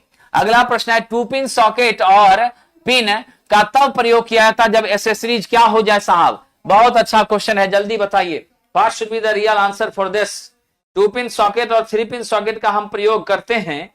निश्चित रूप से टू पिन है तो 5 एम्पियर होगा, थ्री पिन है तो कितना होगा, टू पिन है तो 5 एम्पियर होगा, टू पिन है तो 5 एम्पियर की रेटिंग होगी, और थ्री पिन है तो आपका 15 एम्पियर 16 एम्पियर की रेटिंग होगी। इसमें कोई शक नहीं है। वोल्टेज का रेंज भले 250 हो, वो कोई बड़ी बात नहीं है। इस रेंज में जो हम टू पिन थ्री पिन का यूज करते हैं, ये कब करते हैं साहब, जब हमारी वाइंडिंग कैसी हो जाए, डबल इंसुलेटेड हो, हमारा पूरा एसेसरीज क्या हो जाए, डबल इंसुलेटेड हो। ऑप्शन नंबर डी आपका क्या हो जाएगा सही। और जो नियम कहता है वो यही कहता है, मध्यम वोल्टेज के स्तर के जितने भी उपकरण हैं सभी को आपको क्या करना है, डबल इंसुलेशन करने का काम करना है। आगे साहब जी अब आपसे विदा लेने का वक्त आ गया है। आईटीआई ट्रेड 3 इलेक्ट्रॉनिक ग्रुप से यदि आप हैं, यानी electronic mechanic radio TV BTech diploma electronics से हैं, तो आपके लिए हमारी बैच आरंभ हुई है। टारगेट बैच एएलपी के लिए साहब ये 499 रुपए में प्लेटफॉर्म बाय नवीन कुमार सिंह ऐप पर अवेलेबल है। और आपकी दूसरी बैच है सामर्थ्य, ये इलेक्ट्रिकल ग्रुप के छात्रों के लिए है। यह भी मात्र 499 में लाइव क्लासेस चल रहे, रिकॉर्डेड भी देख सकते हैं। यहां पर हम पूरी तरह से रुक्मिणी की हमारी जो बुक आई है लोको पायलट के लिए, उसको फॉलो कर रहे हैं। आपका स्वर्ण रथ बैच में हम बेसिक साइंस और इंजीनियरिंग ड्राइंग की क्लासेस आपके बीच संचालित कर रहे हैं साथियों। और यहां पर वंदे भारत बैच जो है, इसमें हम अपनी बेसिक साइंस इंजीनियरिंग ड्राइंग के प्रश्नों की प्रैक्टिस करवा रहे हैं। ये सारी क्लासेस जो हैं आपकी नियमित रूप से संचालित हो रही हैं। अभी टेक्नीशियन का एग्जामिनेशन है, टेक्नीशियन एग्जामिनेशन के होने के बाद सारी चीजें निरंतरता के साथ चलेंगी, नहीं तो फिर आपकी क्लासेस मिस हो जाएगी। इन्हीं बातों को ध्यान में रख करके आपकी सेवा में हम हैं। ये सारी क्लासेस जो है आपका साहब प्लेटफॉर्म बाय नवीन कुमार सिंह एप्लीकेशन पर कहां चलेगी, प्लेटफॉर्म बाय नवीन कुमार सिंह, ये हमारा एप्लीकेशन है। इस पर आपको ऑनलाइन मिलेगी। आप किसी भी इंक्वायरी के लिए 7070177240 पर आप कॉल कर सकते हैं। ध्यान रखिएगा। बहुत बहुत धन्यवाद साथियों। मन से पढ़िए, मेहनत करिए, नकारात्मक खबरों से बचिए। आपकी परीक्षा जो है दिसंबर महीने में नहीं हो रही है। आपकी परीक्षा की सूचना पूरी उम्मीद है कि दिसंबर के लास्ट या स्टार्टिंग जनवरी तक आने की चांसेस बनती है। परीक्षा कराने हेतु, वैकेंसी लाने हेतु भी जब हमने प्रयत्न किया है, तो परीक्षा कराने हेतु भी हर तरह के प्रयत्न करने में आपके साथ खड़े हैं, खड़े रहेंगे, लेकिन सिस्टम के साथ, नियम के साथ, व्यवस्था के साथ, क्योंकि पहले आप टेक्नीशियन के एग्जाम से फ्री हो जाइए, ठीक है, तभी जाकर इस पर हम लोग विचार करेंगे। और परीक्षा 15 दिन लेट हो जाए वो सही है, लेकिन कदाचार मुक्त हो, इस बात का प्रयास सभी लोगों का होना चाहिए। और आप भटकिए नहीं, घबराइए नहीं, मेहनत करिए, मन से पढ़िए, आखिर सफलता मिलकर रहेगी। बहुत बहुत धन्यवाद साथियों।